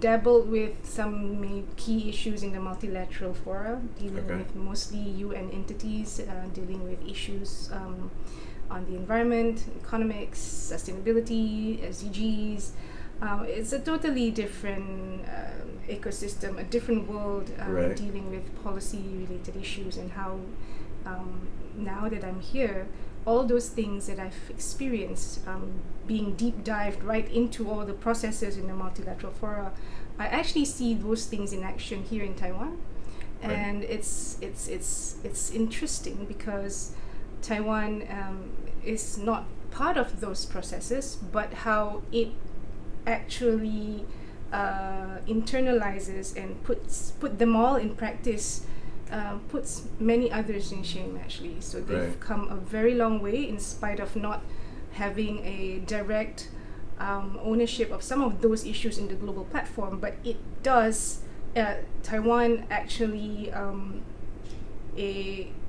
puts them all in practice and into their national indicators in development and economics as well. So it's amazing to see actually how these things, the mechanics of it, the indicators, the benchmarks, how it harmonizes very well in the context of Taiwan. Okay. And this post that you're in right now, does it have a term? Well, we don't have a fixed term. Right. But usually in any of our, and not just for Malaysia, I think for most of our colleagues everywhere else, a cycle could constitute between 3 to 4 years. Right. Okay. Yes. And do you have any plans to, in the future, would you like to continue on in Well, this? that's not really up to me. No. Well, I'm at the total behest of the government of Malaysia. So Okay. for as long as I'm needed to be here, no news means Good I'll news. still be here. Right. And is this your first posting as a representative? It's my first posting as a representative, as the head of an office. Okay. Yes. Okay. And what was your background before that? Did you study international relations? No, or- not at all. I studied communications. Okay. And I was more into stakeholders engagement, strategic communications, public relations. It was a different world, starting university in the late 90s. Right. And how some of those models that we worked on and we studied in classrooms are totally, I wouldn't say they are irrelevant, but they set the foundations of what Yes. communications in a specific settings with your target, with your stakeholders are. But now those models seem to be outdated because it's more complex now with social media. It's a very different kind of setting. Right.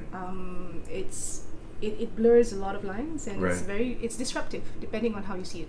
Right. Yes. But communication would be the base. You need to have communication if you Right. want to be promoting your country. Of course, there are many ways to do that. Of Yes. course. But I must say that learning whatever we did in university did not really always prepare you for a very complex work life. Yes. In diplomatic life, it's I think it's been quite a bit of a journey so far, Yes. and I've been very fortunate to have had such a diverse, enriching experience that I have told my friends in the corporate sector who makes big bucks, way big bucks, Yeah. that $1 million wouldn't buy me the experience that I've had Right. in the 2+ decades that I've been in this career line. Right. And I said that never mind that I don't get paid, we don't get paid, civil servants don't get paid like you guys, but the experience we have, you can't trade it for anything No. else. No. And what are some of those benefits that you think? Just the fact that you get to be posted in another country. Oh, that's and just that comes with the job. I think Right. those are part of the perks for some people, but when I joined the service, I was pretty young. Mhm. It was probably less than a year after finishing college, university. But we learned. The depth of our learning was much more on being hands-on the job. I used to joke with my friends your bosses used to do this. If an analogy would describe it, they will probably throw you at the deepest end of the ocean and you're expected to swim back to safety on your own. Right. Yes. Yes. So I guess the hard knocks university in some ways, yeah. You work your way up. You earn it. learn to be a bit more independent. Yes. And you learn some people say, oh, you learn the hard way. I wouldn't say so, because it's an ecosystem. Right. It's your choice how you want to make it work. It really depends on how you work in a team. Sometimes there's no direct line about, okay, this is how you do this and this is how you solve this problem. No, it's a lot to do with creativity and who you know around you who can help you connect the dots. Right. So that kind of ability to work together as a unit despite being directly affiliated with each other, well, that's a big bonus. So I think the ability to be flexible at the same time focused is a big bonus. Right. Yeah, and it's hard on the nerves too, Yes. because you work insanely long hours. There's no such thing as the generation these days, they talk about, oh, you want to have work-life balance. Yes. What's Those that? terms don't exist in my younger years. I need to, to a Yes. certain extent, it probably still doesn't quite No, I don't exist. think it does now either. If you want that balance, it's, you probably make less of a difference in certain areas, I suppose. Or maybe I get axed for saying this, but I guess it depends on every individual's experience. But I started the job at a very young age. The benefits of being thrown into this kind of career line is you learn very, very quickly. Right. Because there's a lot at stake. Right. So understanding that kind of reality, it makes you learn faster because of what's at stake. Right. It's the name of your country. It's the positions that you take and the kind of advice you need to give to the leadership of your country to make an informed decisions and calculated decisions on a myriad of issues. Right. So those things are one of those, I believe, the more important things when to consider when you're right smack in the middle of something big. Right. So and for some people, being in the diplomatic world or diplomatic line of duty is glamorous. Right. It has its own perks and benefits, but glamorous life, for some people, when you're actually in it, a lot of them can be disappointed. Yes. It's not as glamorous as it seems sometimes. And it's a lot of work to get. There's a lot of work, a lot of long hours. And the event was successful if your guests have enjoyed themselves and learned Yes. something. You only realize it's successful not on the event day itself. You find it out later on. Yes. Yes. Yes. But also more importantly is, the ability to work in a setting where everyone matters Right. as a team. A lot of people keep saying it, and some people say, that's just old stuff, but it's not. No. It is relevant. It is important when you are right at the top. Actually, it's a test. Yeah. I think that the success of a leader is not necessarily on the outcome of your event, but it's most often about the how that success came into being. Yes. You have great working chemistry with your team. You have great communication and being able to realize the vision that you want for a particular project, and making and knowing that your team members share that vision. Yes. And working for the same goal and doing it with enthusiasm, and at least being understanding why it's important. And Right. that's I think the biggest accomplishment Yes. ever. Because you have a team. It's not Yes, just a yes, leader. yes. And you're always. Yes, and you're not literally dragging them by the teeth to No. do something, and they're doing it because they want to, and they see that this is worth doing it. Right. And that to me is a success enough. Yes. No, you're right. Yes. And when you talk about team, there's always, especially at this level, sometimes people are worried about job description. Oh yeah. It's not my job description to make sure Yeah. all the invitations got sent to the right people. Right. But then what's going to happen when Right. that person doesn't get invited. Yes. So it's maybe not your job description, but it's not micromanaging. It's just No, it's not. making which sure. Which is why when we draw up, that's on a more operations level. That's we can talk about that all day. But just to be succinct about it, the consideration of a invites list pretty much hinges on many different factors. Right. National priorities or actors that have significant impact or influence on the work that you do in a particular place of your assignment. The industry that they are at, and what value they bring on the table for you and for the nation, Right. and for the relationship that you've cultivated. All those things are considered. Right. And of course, budget. Yeah. You can't have an event if you don't have the means. Right. All those things need to be considered, and of course, relationships, preservation of relationships, very important. Right. Keeping harmony with your context or the friendships that you've built over the years.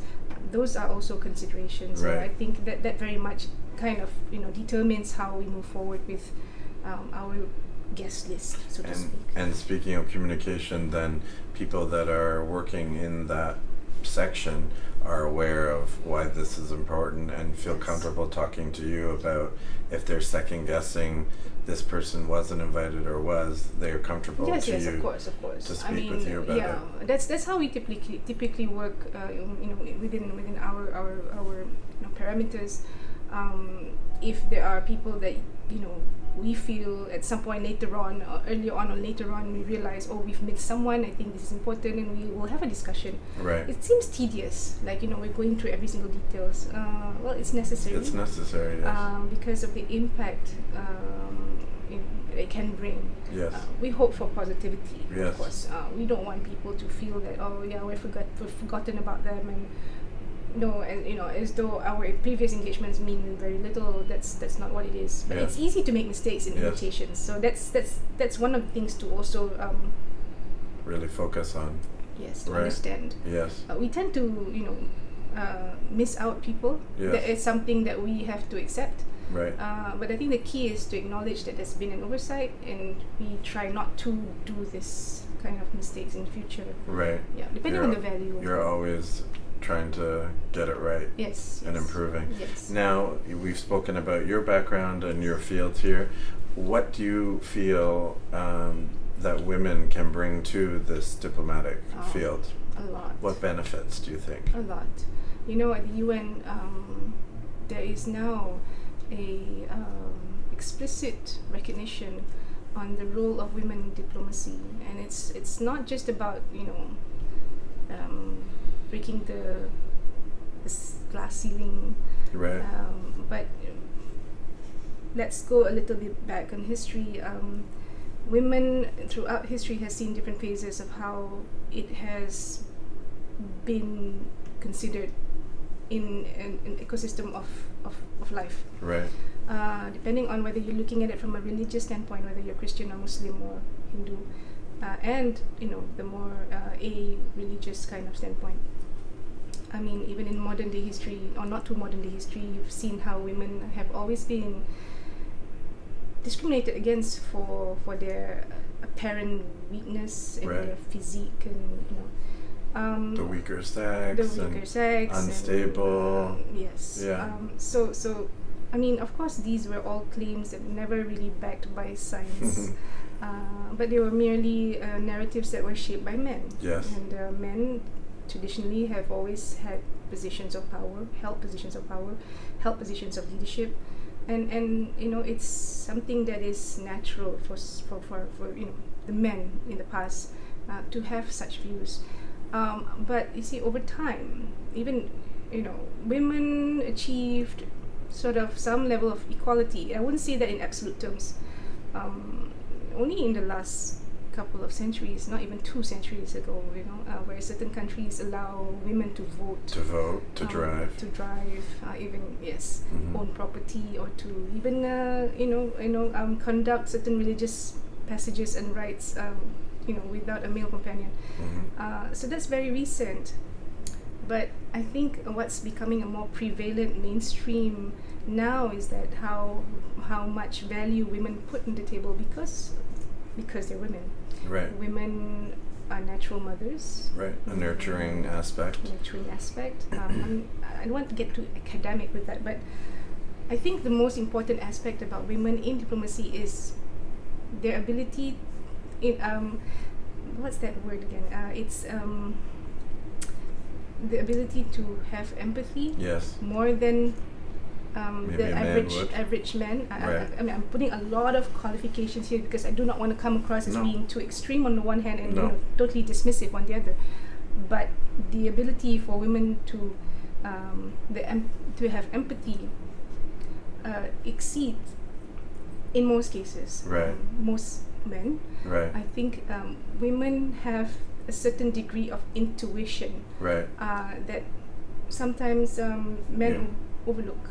I think Overlook or maybe ignore even.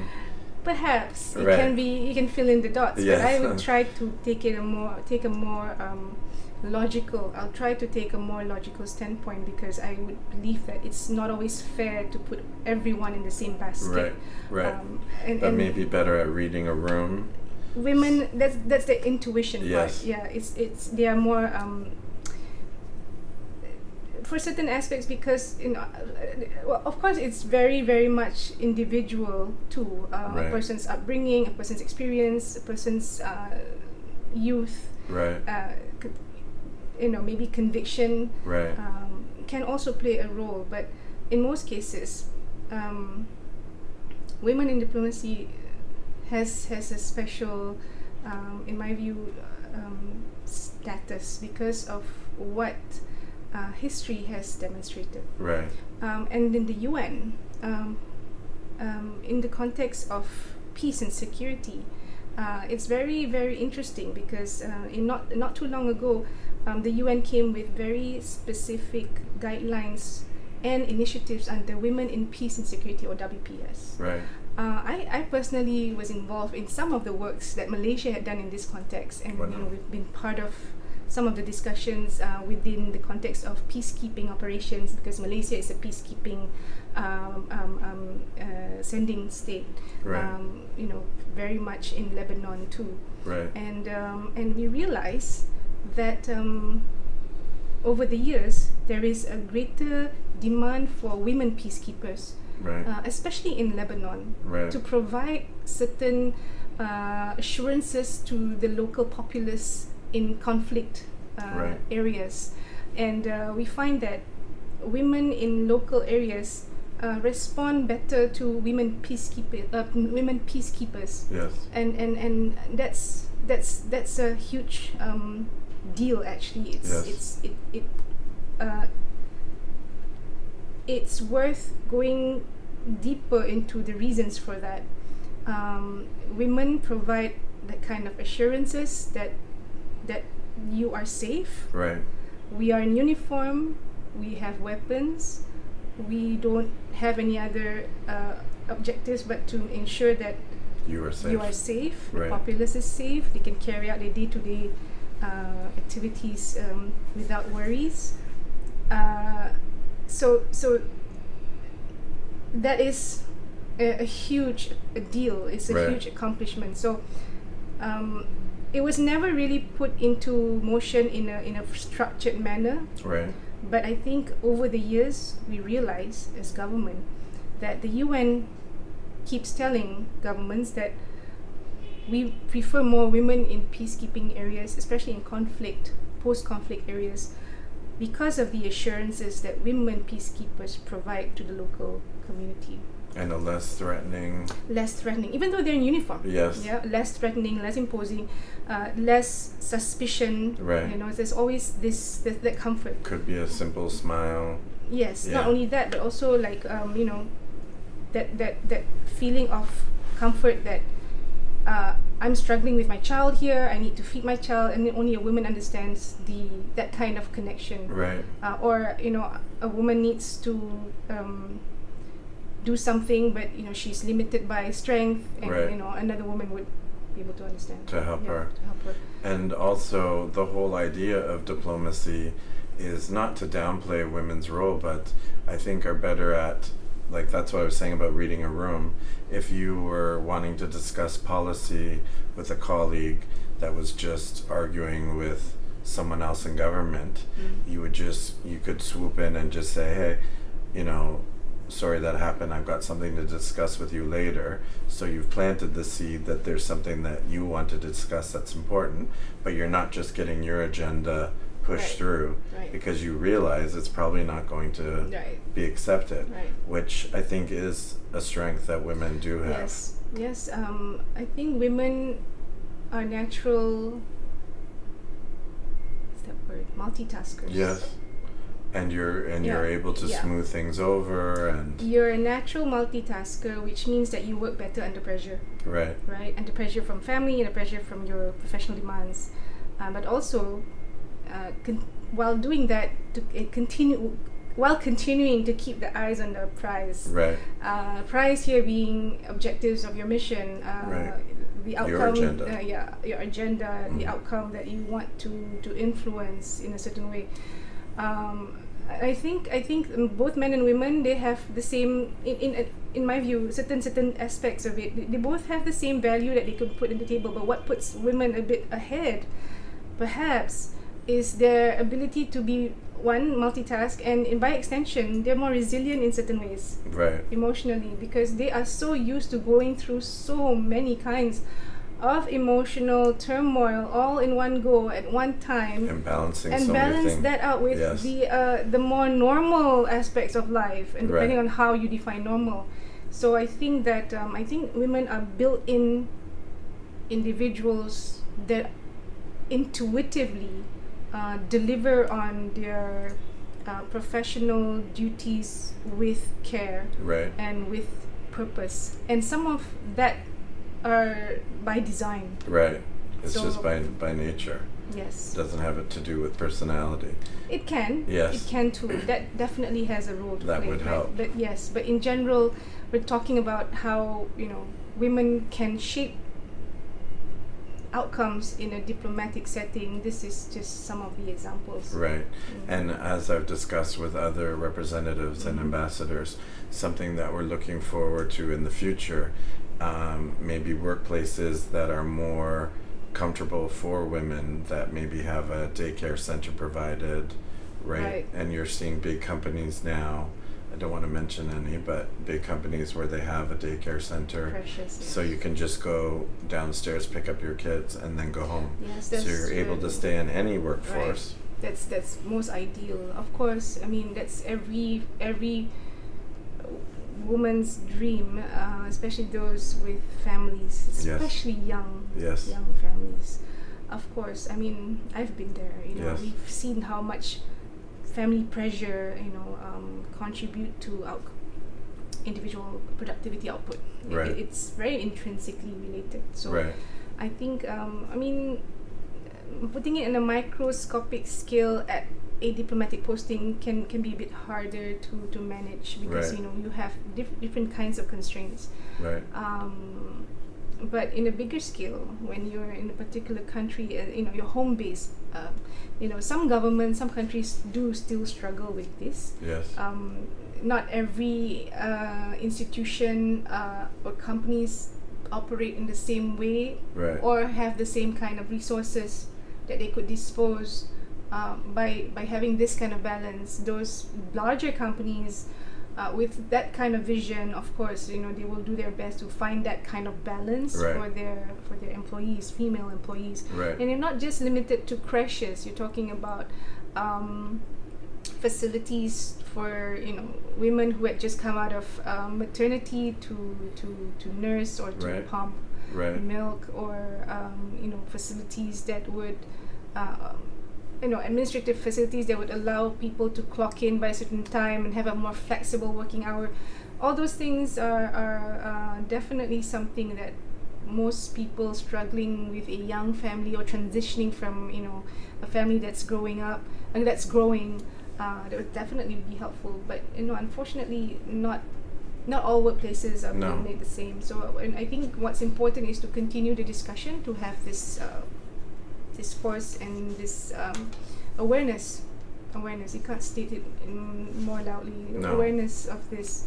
And, in some countries, even in Malaysia, we're seeing we're still trying to have that kind of ratio of women and men working in the workforce. Right. And I think there was some years ago that we had a dip in the number of women returning to the workforce after having a family, and the number was not where we would like it to be. So we feel that it's a bit of a loss, because many of these women are qualified, they are experienced, but Talented. they choose to focus on family, to have a reprioritization of their career ideals. And we were seeing at one point women who choose to be with their families, and that's not a bad idea, because they're talking about the need for stability. It's also a job. Correct. But I think there is a lack of this maybe realization or maybe awareness that fine, take a break, see to it that your family is well taken care of, with in your own terms. But I think after some time has lapsed, when the children have grown up, I think many women are reluctant to rejoin the workforce. So I think this needs more encouragement. I think that it requires deeper conversations on the viability of women who have left the workforce for a certain number of years, and to change that narrative that it's never too late for you to rejoin the workforce and contribute. Right. Because in some ways, I think we need minds of these women to contribute to nation building, if that is the areas, or not even that. I mean, different industries, whatever it is. Any field. Yes. So our expertise is never really lost. So I think this is something that governments, especially in the global south, that struggles more than those in the global north, because of resources, because of circumstances, because of culture, because of whatever it is. I think those are barriers that we can try to work around, and not become mere excuses to just dismiss that these women, they've passed their prime. I don't like that statement. These women, they're married, they have kids, they've passed their prime, so they're not useful anymore. I've got colleagues who actually said that. I'm not going to name names, and I'm not going to say which institution, but I'm sorry, but I've had that kind of.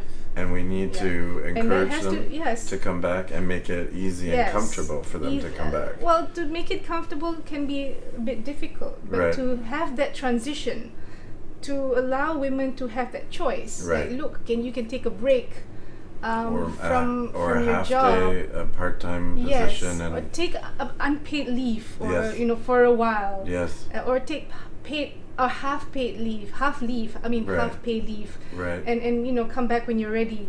So policies surrounding that should change, or should evolve. And I have to admit, for Malaysia, for our civil service, we have a policy in place for that, and I have been one of those people who have benefited from this. I have given up a career where I was required to go for my overseas assignments a lot, because I wanted to focus on my family when I was, having kids. And I think that is one of the reasons why for 16 years I had not gone out for any overseas assignment, apart from my very first one back in 2005. My first assignment was in Brussels. I was there for almost 3.5 years. When I came back, I got married and started a family. And during that time, there was a lot of sacrifices that I made. And our civil service, thankfully, I think we've had this foresight, and many countries have not really adopted this in the same way, where if you choose to take leave to care for your kids, the door kind of is closed. They will tell you, yes, you can apply for this. Of course, you have to apply and get it approved. It's called unpaid leave to care for your child. You have different kinds of leaves, and different kinds. Some are half paid, some are unpaid. But I chose an unpaid leave after my maternity leave expired, and I took that for like an extended period of time. I think I was one of the first few people to do it in the Ministry of Foreign Affairs. And of course, it has, you win some, you lose some, but it's expected. And I think that, until today, no one persuaded me to do that. No one asked me to, to do that because you need to focus on my family. No one said that. My husband said, it's your call. I knew what I was getting myself into. If I did that, if I took at least a year off, it will have an impact on my seniority, and I didn't care about that too much, because I wanted to be with my kids. I wanted to nurse them without pressure. I wanted to see they grow within a year. So my first child, when she was born, I was on 3-month paid maternity leave, and I took an additional 9 months unpaid leave. So I was away from work for a whole year with her. Right. And it's the best decision I've made. Yeah. And knowing that despite being absent for a year of my professional duties, but that I could always come back when I'm ready, that was a huge reassurance. Right. You know, never mind that I lost income for 9 months, but the satisfaction of just being around your kid for a whole year postpartum. Because it's only one. You know, I mean, that's money can't buy that. You know, I haven't regretted any of that decision, and I did the same thing with my second and my third child. I think different durations, but with my third child, I did the same thing. Right. But with him, it was longer. It was about a year plus. Right. I think about maybe 14 months. Right. Total of no pay. Right. It was 3 months plus 12 months. Right. Yeah, almost 15 months. But you made a difference. And I came right back, and of course it was a bit of a struggle to come back to attune to what's really going on, because you've been away for so long. Right. But you pick that up over time, and it's quite quickly if you're really focused. But what I'm saying is that I had that option, having that option to come back, after taking some time out to focus on your family and refocus and rejoin the workforce afterwards. That's allowed in our service. Right. Yeah. So. And now look. And now you're here as the representative. I'm it comes with the job. Right. She's very humble, but it's true. It comes with the job, George. I assure you. Right. Well, of course, your boss needs to have that kind of trust for you. Right. But that's really up to you how you build your career, right? But I haven't regretted that decision. Yeah. So now I want to talk about all of the strengths and benefits that I've seen you bring to this field, which is probably going to embarrass her. Oh no! Aznifa has told me that Malaysians are very humble, and but like I always say, your events are wonderful. And I've said this to you before about how, yes, you are in this position, but I think you take it a step further where you actually aren't just building professional friendships, you want to build real friendships. So you know about the ambassadors and the representatives, you remember the name, you remember the face. We've talked about before seeing you at so many events in one day and how you're multitasking, as you say. And something that I think women are humble about, or maybe take for granted of their own strength, is things that you do that are above and beyond the job. And that was what I was talking about. Like, this isn't my pay grade, or this isn't my job description. But, and we've talked as friends about this, where you don't ask someone to do something that you haven't done yourself. Or that you're not doing yourself. Right. So you can help set a table at an event if you're running around. Like, it's all hands on deck. We want it. Right. We want everything to look good. So I've admired you in this setting. I've watched you both on stage and off stage. And I said at all of your events, yes, people want to support Malaysia and they want to support your policies. But I think you personally are bringing a lot of attention to this field and to this job. It's a team effort. It is a team effort. It's not one person's job, and you can't do that alone. You can't do it alone, and you're always very good about mentioning the team. I even have on, when I've covered your events, you have the whole team there. But I want to commend you. You've done an excellent job. Thank you. And just this week I saw you at an event, and you're very good at gliding through the crowd and saying hi to everyone. And some people don't. Not enough. No, you do. And some people don't do. So I commend you, and thank you for taking the time for this. Thank you so much. I think it's important that women in Southeast Asia, especially Malaysia, they see that you can have kids, you can take a break. And that you were saying your civil servants are able to do this. And in Malaysia. In Malaysia. We don't know about other countries. But you've made a difference, and we hope that our viewers can see that and be inspired by it. Thank you. Thank you. Michael, Thank the you for your opportunity. time. Thanks for the platform, and everyone, come visit Malaysia. Come visit Malaysia. And we will be back with more women in diplomacy.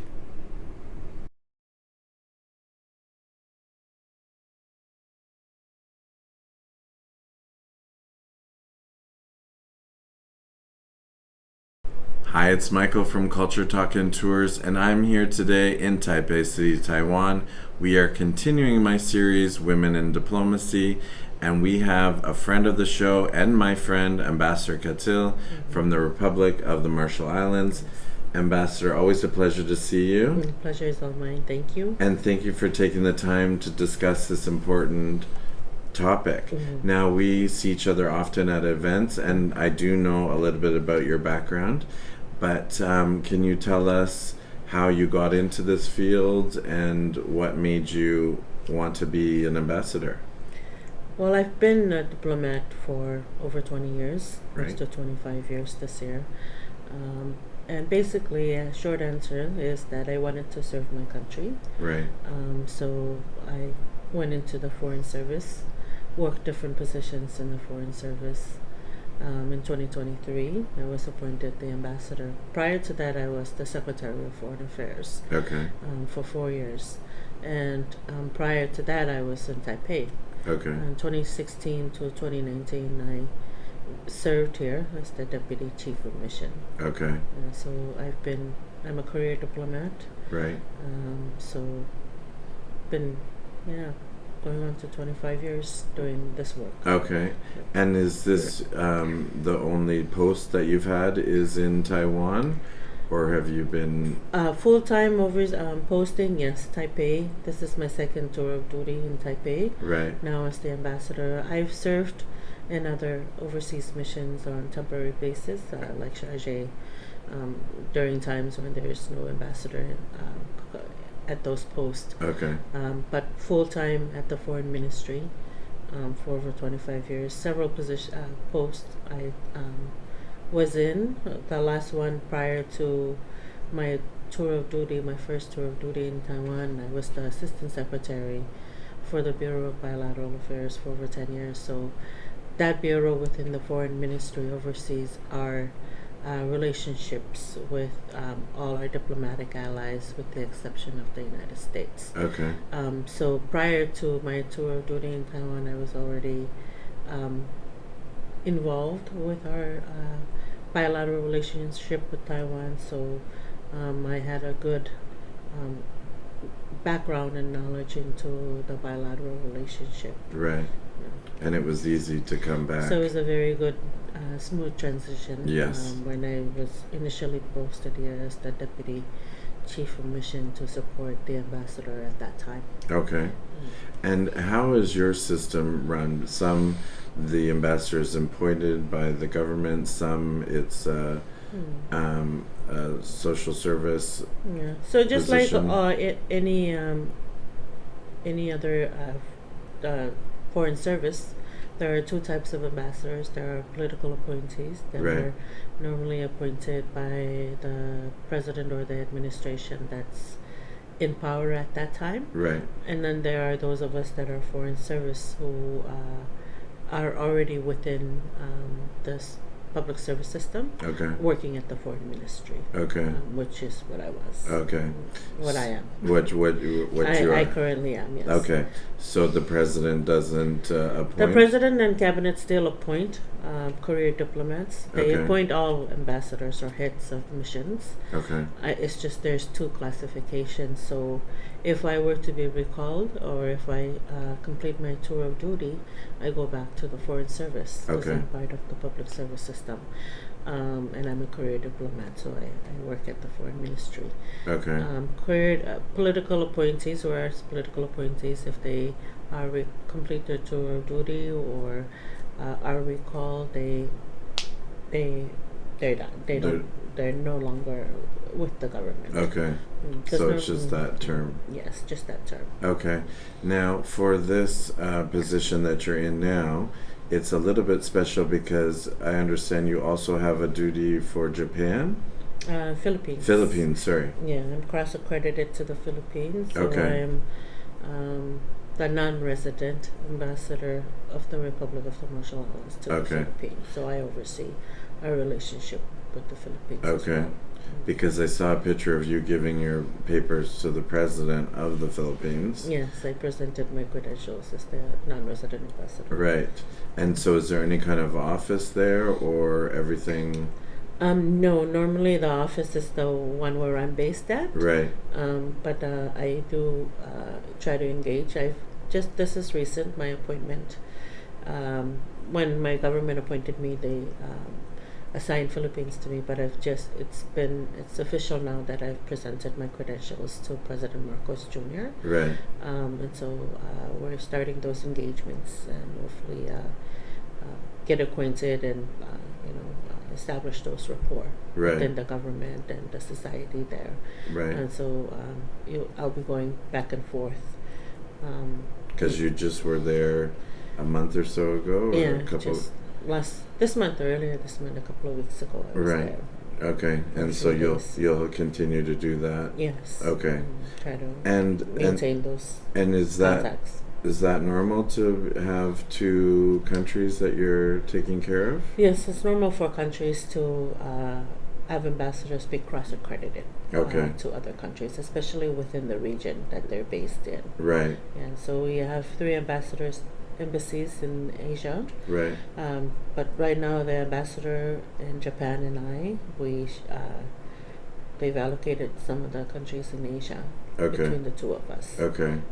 And I know there are 2 other ambassadors here that are also the ambassador to Japan. That's why I got confused, I think. Yes, Belize and Belize and Saint Saint Kitts and Nevis, and I mean Saint Vincent and the Grenadines. Yes. And I think Saint Kitts will also be cross-accredited, but it's very common. Okay. It's very common Okay. for ambassadors to be cross-accredited to other countries, Because- especially for small countries who aren't able to have embassies all over. Everywhere, right. So And you can trying to kind be of efficient and effective. Consolidate everything in this because office those here. relationships are also very important. So Of course, Yeah. yes.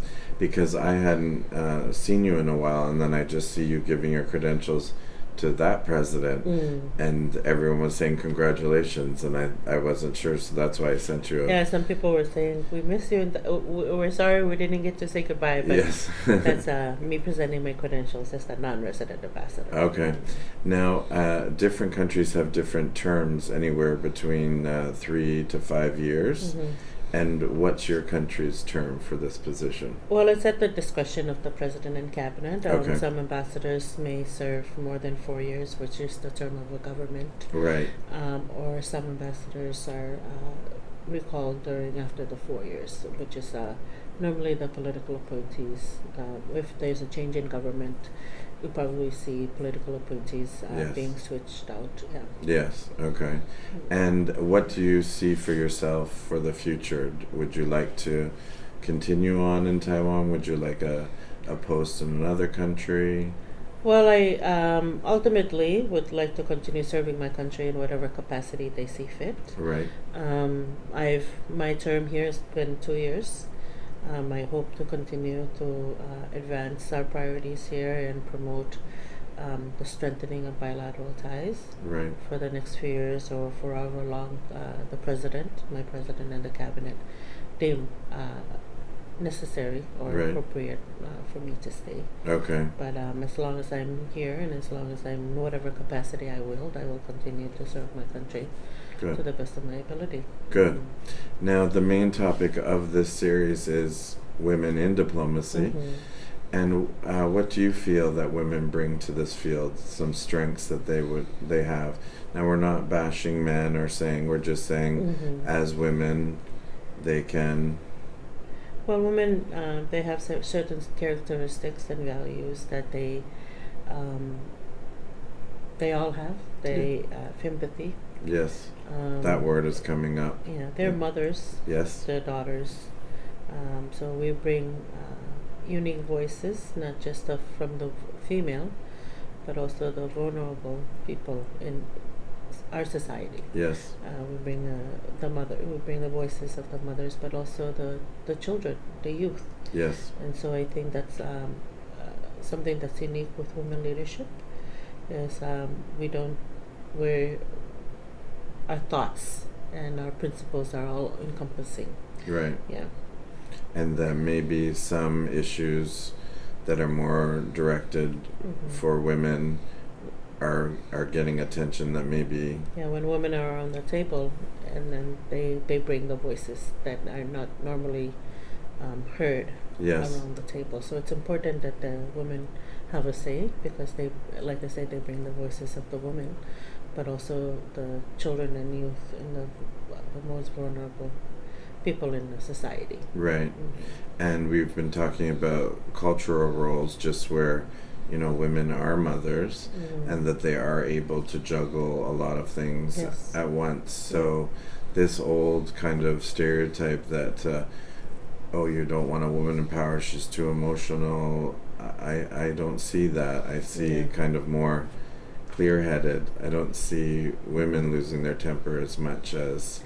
Yeah, women are more level-headed. Yes. And in our society, we're a matrilineal society, and so women in our country and in our culture have always played an important leadership role, because you inherit your title, your clan, land rights. They're all passed down through the mother side of the family. I remember you telling me this. And so women have always played an important role in our society. So for someone like me, it's not awkward to see more women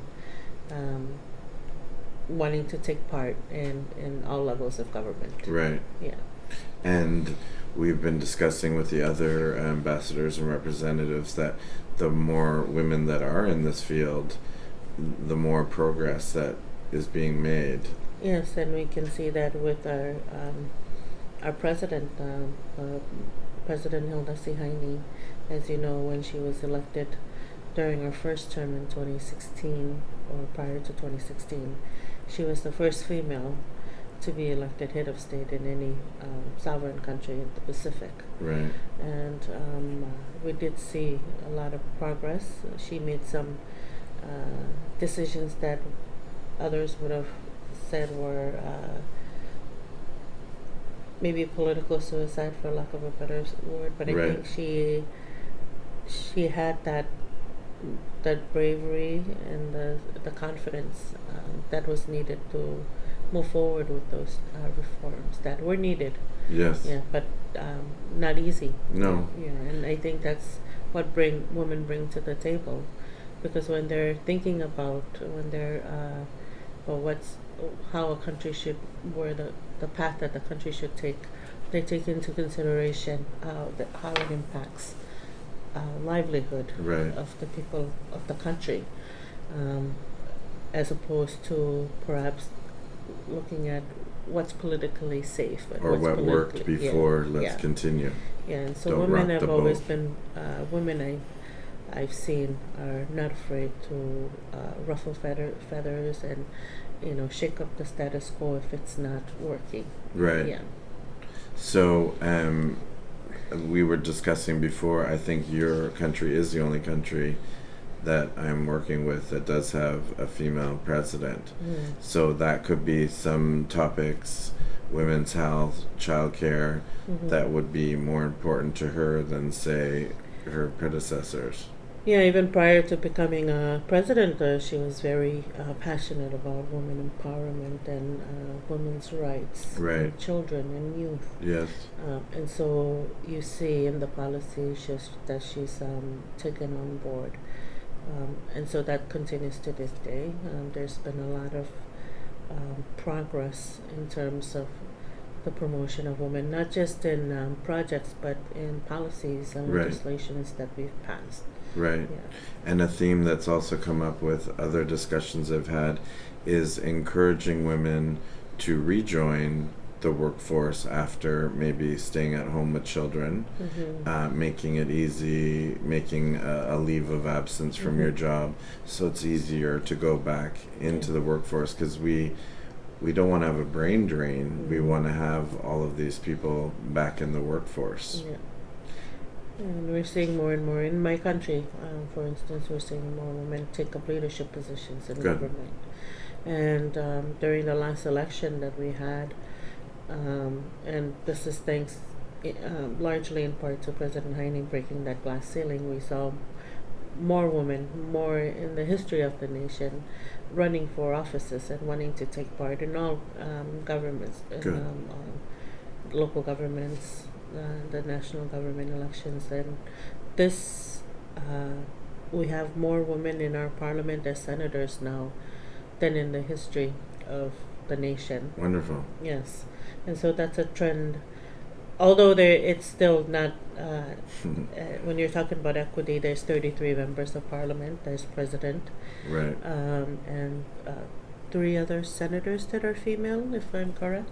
So there's 4 female senators. I mean, females that are service senators were elected as senators in the parliament, but that's the most female in our parliament Right. that have been elected in the So- history of our country. So this is a trend that I anticipate and am optimistic that we'll continue to see Yes. more and more women.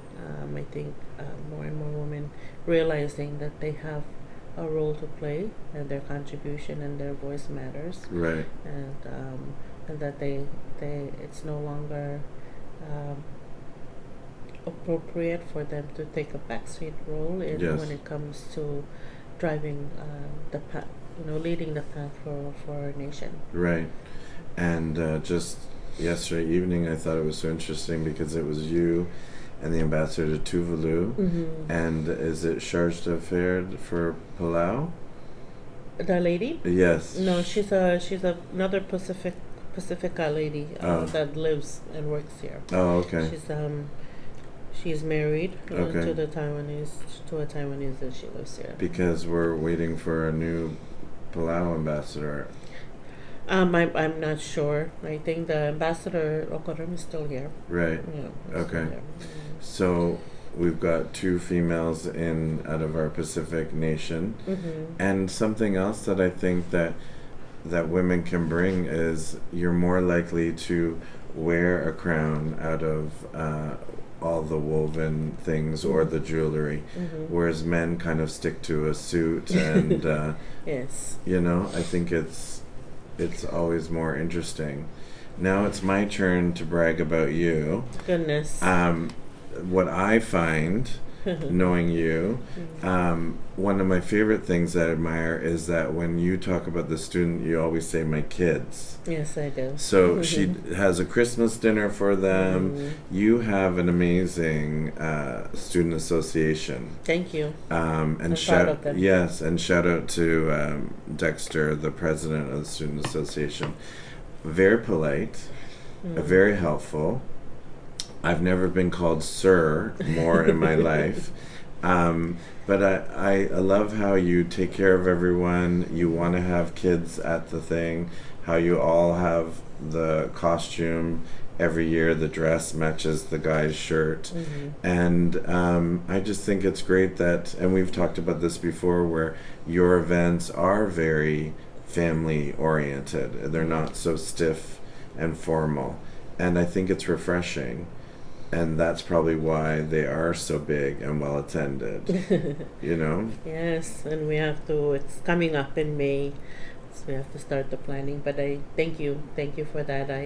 I'm very proud of the students, and but that's how Marshallese are with each other. Yes. We're a very close knit Yes. society. Yes. We've always it's almost like everybody knows everybody. Well, Right. everybody does know everybody, and your family tree extends beyond Even the island. generations. Yeah, it could be another island. Yeah, or we're so close that we can link ourselves generations back. Right. And that's something that's unique, and that's something that I'm very proud of Right. about the Marshallese, is that we, no matter where we are in the world, we always tend to come together Right. to be there for each other, but also to tell others about the Marshall Islands and Yes. the Marshallese people, and that's something that I hope to continue to do here, because one thing I would love to see is for more people in Taiwan and our friends that are here in Taiwan to understand more about the Marshall Islands and the Marshallese people, Yes. and to appreciate who we are as a sovereign nation, and the values that are important to us that are also similar to the Yes. values that the people of Taiwan and people of across the universe share, and the role we play to promote peace Right. and harmony Well, and for the the world. Well, hopefully, as it gets easier to travel Yeah. to the Marshall Islands, if we get more direct. But I'm not done bragging about you yet. So the other thing that I admire about Ambassador Kattil is no matter how busy you are at all these events. Mm. And I know we talk a lot, and if you can't go to something, you do send someone from your Yes. embassy to go. Mm. But I think it's wonderful that one, you support other women in the same position or equal position, and two, you support all nations. Mhm. So if you can get to something, you do. Now, many times you slip in and you say your hellos and you slip out, but you make an appearance. And I Mhm. think that is something that you may feel that's natural, but I myself admire that about you, because Thank you. many times I know you have events, Mhm. and this job is like 7 days a week. Goodness. You're Yes. all over the place, and if you follow the Facebook or if you follow the Instagram, there's all of these things, and I can see sometimes you had this in the morning, had this in the afternoon, and you went to it.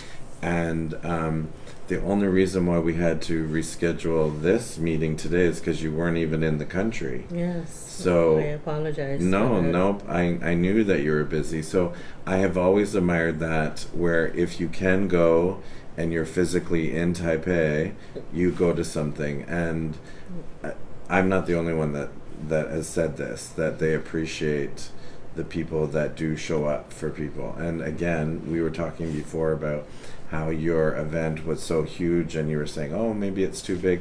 But that's because of who you are. You're soft-spoken and you're kind, but you're very well liked because you are so supportive of other people. Thank you. I'm not very good at accepting I know compliments. no one is, but I wanted to tell you. Thank you. I appreciate that, and I think it's it's not. I don't struggle to try to attend these events. I think it's important to be present. It's my way of showing respect to Yes, the host, yes, the country, the representative, the ambassador that's hosting, yes, to show the goodwill of our people and to share in the celebration of that event. So it's not something that is a struggle for me. So it's my pleasure, and it's my duty. right. But it's our way of saying, and I'm very glad that now I have the DCM and Bernie on board, and they help me manage all of these schedules. So we hope to be at all of these events to represent the Marshall Islands and to be there to extend the goodwill and appreciate and the friendship of the Marshallese people to our hosts that are Right. hosting these events, and as well as across Taiwan. Not just our engagements with the government, but we try to engage with the local governments, Yes, the indigenous community, Yes. because we share a lot of commonalities with them, with our shared Austronesian heritage, the civil society, academia, and so I'm very I look forward to more opportunities to engage. But yes, thank you for those very kind sentiments. yes. Well, it's You're true. very good. Yes. Well, I've known you for a couple of years now, so Yes. I see you at everything. Yeah, and you still haven't fulfilled your promise to visit my country I at know. least once. But I will. Yes. It's on my list. Yes. So thank you so much for your time. Thank you very much for the opportunity. And lending your voice to the series, because I think it's important. Thank you very much. And we look forward to what you will be doing in the future. Yes, well, thank you. Thank you for doing the series. I think it's very important, Yes. especially so close to our International Women's Day. But I think it's important to highlight that women are important members of society, and they have a role to play, and they should be included around the Yes. table. And so I commend you for wanting to do this series, Thank and you. I hope your conversations with my other female colleagues are more enriching Yes. and will give you more insight. But thank you very much for giving me the opportunity. I'm very humble. Thank you for your time. Thank you. And we will be back with more women in diplomacy.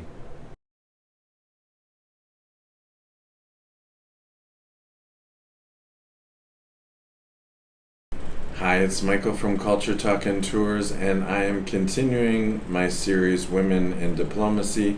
Today we're back at the Embassy for St. Vincent and the Grenadines, and we're here with Miss Shebby-Ann Dennie. Miss Shebby, wonderful to see you again. Now, we know each other from seeing each other at several events, but we don't often talk about your background and your actual position here at the embassy. Can you let us know a little bit about your job here? Sure. Well, thank you, for having me. Well, currently I serve here at the embassy as the consular, and I have been here since August of 2020. Okay. So that would be 5 years and counting. My portfolio really touches. Well, the thing is, because we are such a small mission, we tend to wear quite a lot of hats. Right. So my portfolio to some might sound very diverse. Mhm. Yeah. So it spans from commercial diplomacy to tourism promotion, to public diplomacy initiatives, and of course there are the consular engagements that we would have with our nationals here in Taiwan. Okay. So that's including the scholarship students? Yes, that includes the scholarship students, that includes students who come on their own, because we Right. do have those that are self-sponsored, and that would involve even nationals who are not students, Right. working individuals, Or for business? business, yes. Okay. And before you were here in Taiwan, did you have a other post? Yes, so I actually came directly from the Ministry of Foreign Affairs. Okay. I was the Trade Information Officer there, and I had that post for about a year and 10 months, I believe. Okay. Yes. And then what about your schooling? Is this always the plan that you had, is that you wanted to be in diplomacy? Was it always the plan? Not necessarily. Actually, when I first decided that I wanted to pursue my degree, I wanted to do accounting, Right. right? But then I got a scholarship to Turkey Yes. to do a degree, and then when I got there, I was somewhat cornered into doing business administration, and that's what I pursued. I did that degree 5 years. Well, actually, I took 1 year to learn the language, Right. and then I did that degree with a concentration in marketing. And I think it was, when I first left home at the age of 20, and I experienced Turkey for the first time, I fell in love with interacting with different people from different cultures, Right. and just seeing that there's this whole other world, Yes. beside the Caribbean. Right. Yeah. And so that led you to working with the Foreign Affairs? Right. So then after that degree, I actually went back home, and I was working with the Ministry of Finance at the time. Okay. And I was like, okay, this is not what I want. Right. So then I decided to pursue another degree, which is, my master's that I ended up doing here in Taiwan, Okay. actually. And I did that master's in international business and trade. Okay. And I realized, that there is so much more to what I can do in terms of helping my nation, develop. Right. So, and because I had that love already for, interacting with different people and different cultures, and just seeing how important international relationships are, I decided that this was the field that I wanted to be in. Right. So then I, because you're in the government service, I was at finance, like I said, so then I asked for a transfer to the ministry. of Foreign Affairs Okay. after that degree. And then this post opened up for you. Right, and then this post opened up for me after 2 years, a year and 10 months, I think, of being at the ministry. And, I'm always an advocate for developing your skills. Right. So in the last 2 years, I actually pursued another degree, which was another master's, and this time I did it in international law Oh, wow. and diplomacy, Wow. because I thought it was important for me to have a more formalized idea of the legal, aspects of the job that I currently have. Right. Yeah. Now, when we did interview the Ambassador Bowman, she was explaining that the ambassadors are government appointees, and that your position and the first secretary or first counselor, Mhm. Mr. Ilra, you are civil servants? Yes, so we are indeed civil servants, and as you can see, from the little background information that I just gave you, I am one of the few individuals who basically work their way through the entire system. From Right. the beginning, I started as a temporary government worker. Right. And then, I became permanent, and I pursued my degrees, and, it's what led me here. So, Right. yeah. And you've been here now? 5 years. 5 years. Yeah, 5 and almost a half, or is it already? And do they have a time limit for the post, or is it just... So for us, there isn't currently a time limit on our post, and I think that comes from the fact that we are such a small nation, Right. and our diplomatic staff currently is very small. Right. We only have 8 missions around the world. Right. So it, Hmm. in the past, I would say, because now I think that we should be, working towards doing rotation. But I think in the past it was a little bit more difficult for them to move people around, because a lot of the diplomats were a little older. Right. A lot of them had families. Family, So yes. that would have required moving an entire family. Right. After every 3 or 4 years, as it is done with other countries. Okay.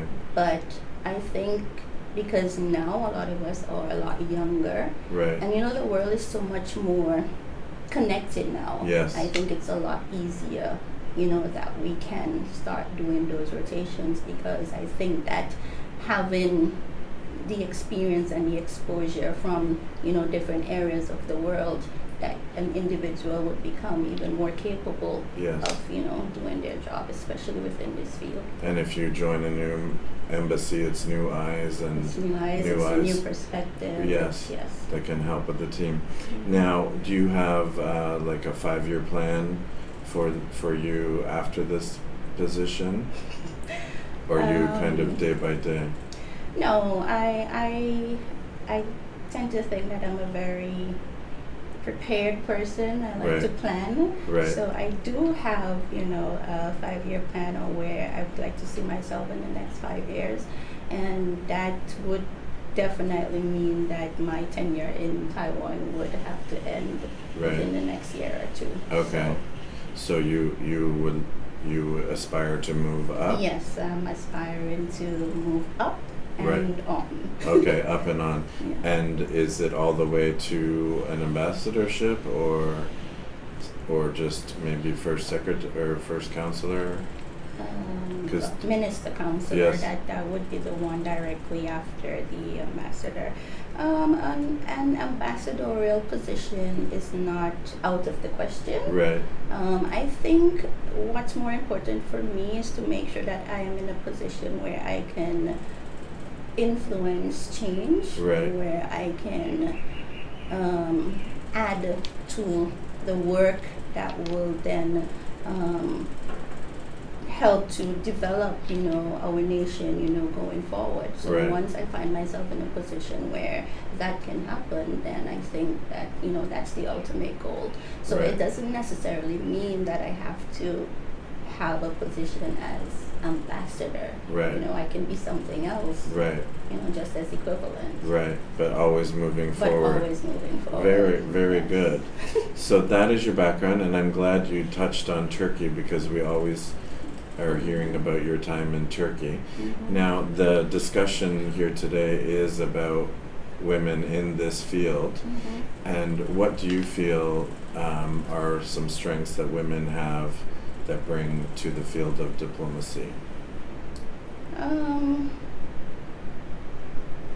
Well, I think that diplomacy is a very diverse field.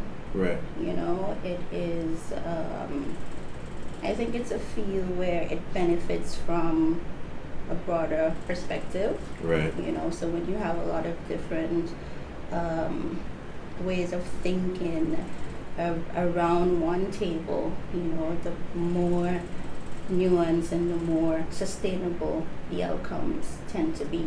Right. And, you know, historically, diplomacy is seen as very structured, you know, Right. very hierarchical, Yes. you know, and we all know that it is a very male-dominated Dominated. field. Yes. And you, even today, you know, you feel it, but I believe that the increased participation that women have had and were able to, you know, contribute towards the broadening of the leadership approaches within the field has had its benefits. Right. You know, I think that women diplomats tend to bring strong contextual awareness. I think that we have a very strong influence when it comes to relational diplomacy. Right. And a lot of that have to do with, I think, cohesion, building skills. Yeah, because we tend to be a little bit more empathetic. Yes. And I That's a think word that's coming up again and Yes. again. And I think that we understand very much the importance of building long-term relationships. Right.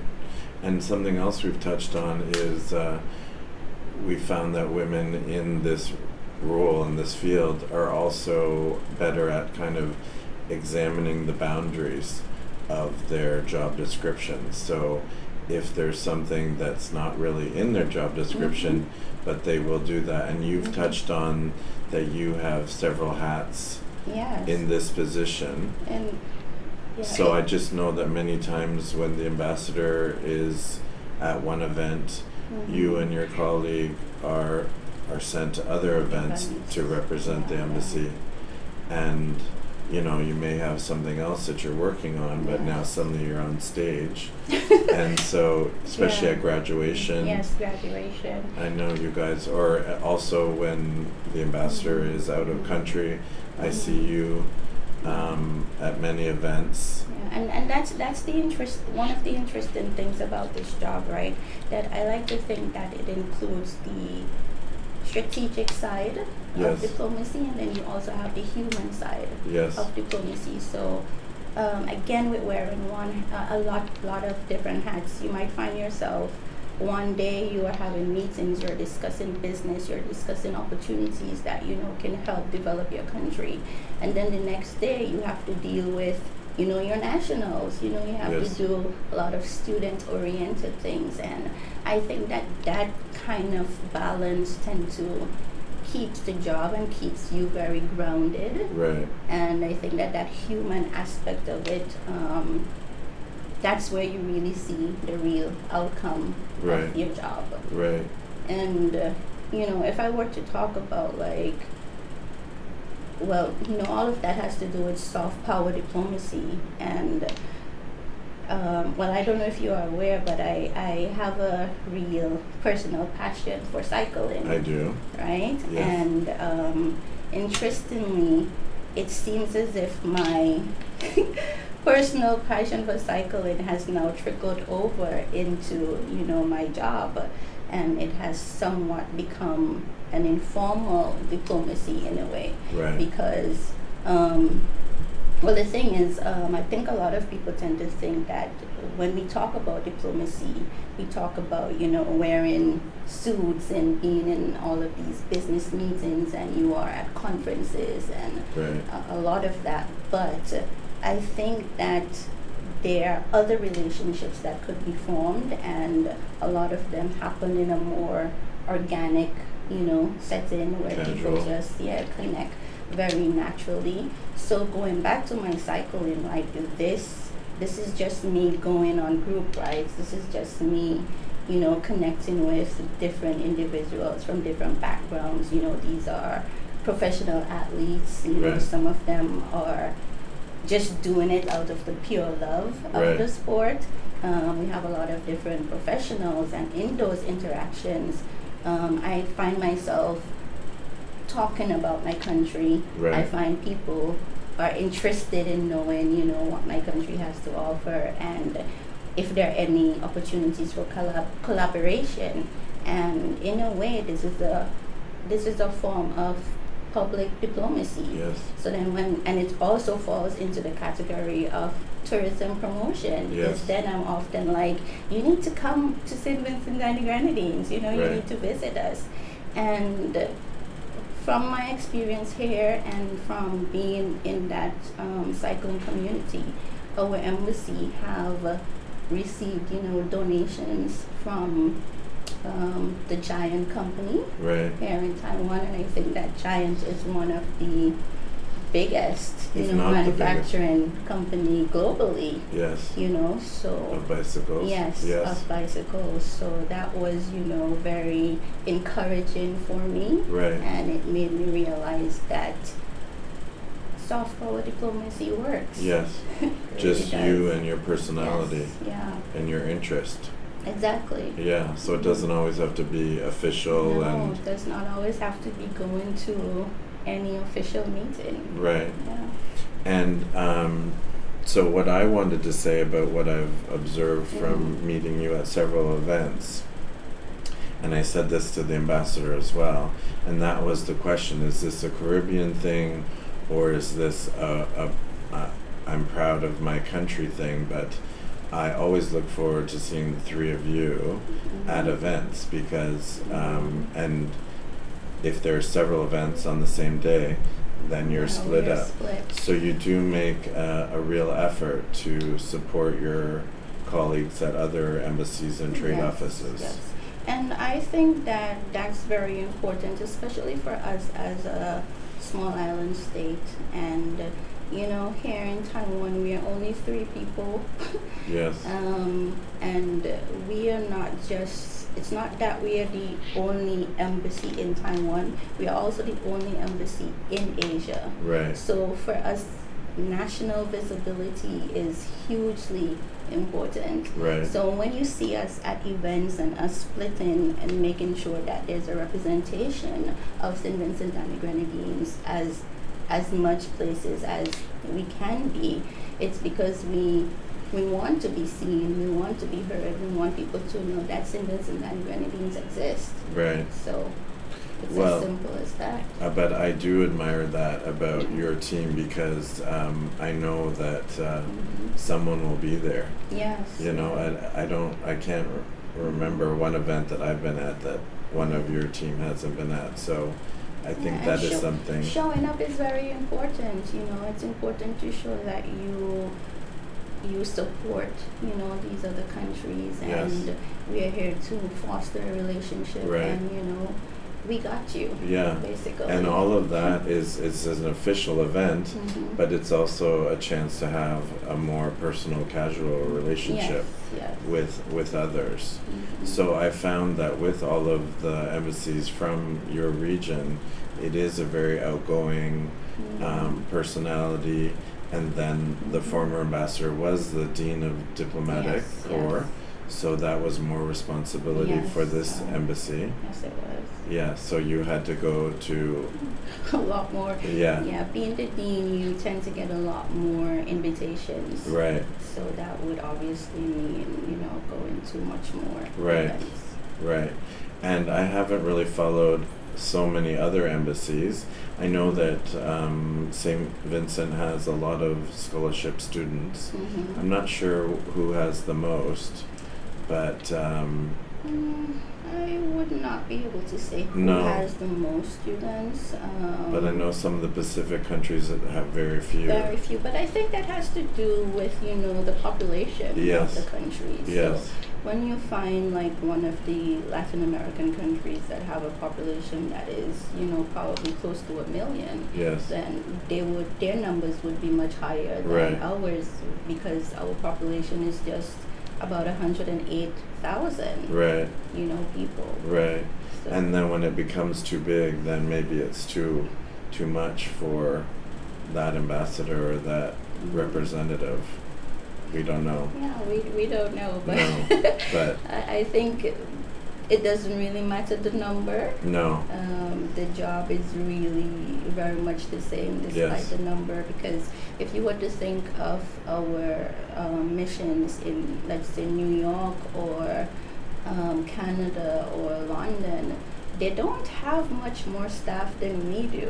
Right. I mean, the one at the UN would have more, and I think they have the most, but they will still have to handle, you know, all of the nationals Yes. that is within that country. Right. And I think once when they did, they checked the stats, we have just as much nationals in the USA as we have at home. Oh wow. So, yeah, just think about that. That's a busy one. Yeah. Yes.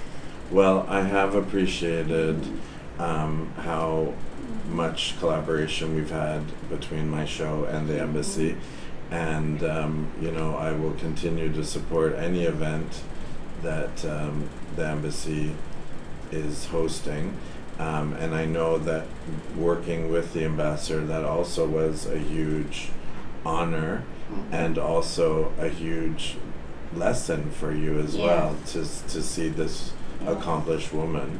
Yes, it was very encouraging, you know, because former ambassador was a woman, Yes. and for me as a young woman, you know, aspiring to grow in my field, I really appreciate the fact that I had the opportunity to work with a female ambassador. Yes. That, like I said, was indeed very encouraging, you know, for this field, because as much as, you know, more women are involved, it is still very much male dominated. Yes. And we feel it a lot. Yes. You know, it can be very challenging at times, but just knowing that other women have done it and that other women have succeeded in making a change, in you know, being very influential, that really keeps me going. Right. And not to talk about the former ambassador too much, but I did appreciate her personality, where she's very huggy. So if you're at an event, it was so interesting to see all these male ambassadors just run up to her like an auntie. And I liked that kind of relationship that she created. And I know with the staff as well, like she was very always talking, joking, you know, so I think that is also something that, you know, yes, and a female can do that maybe female a woman. can do, yes, because we tend to be a lot more warm. Yes. You know, we have that motherly Yes. instinct and that sisterly love Yes. that we can tend to, you know, bring into our jobs as well. So, yeah. Yeah, and it was good at that time when we had Miss Bernice at St. Lucia, and just a lot of young females together, and it was a good time. So, yeah, I think it's great that you got this chance to work with Ambassador Bowman, and that you can use a lot of her leadership as a guide for where you go in the future. Yeah, definitely. Yes.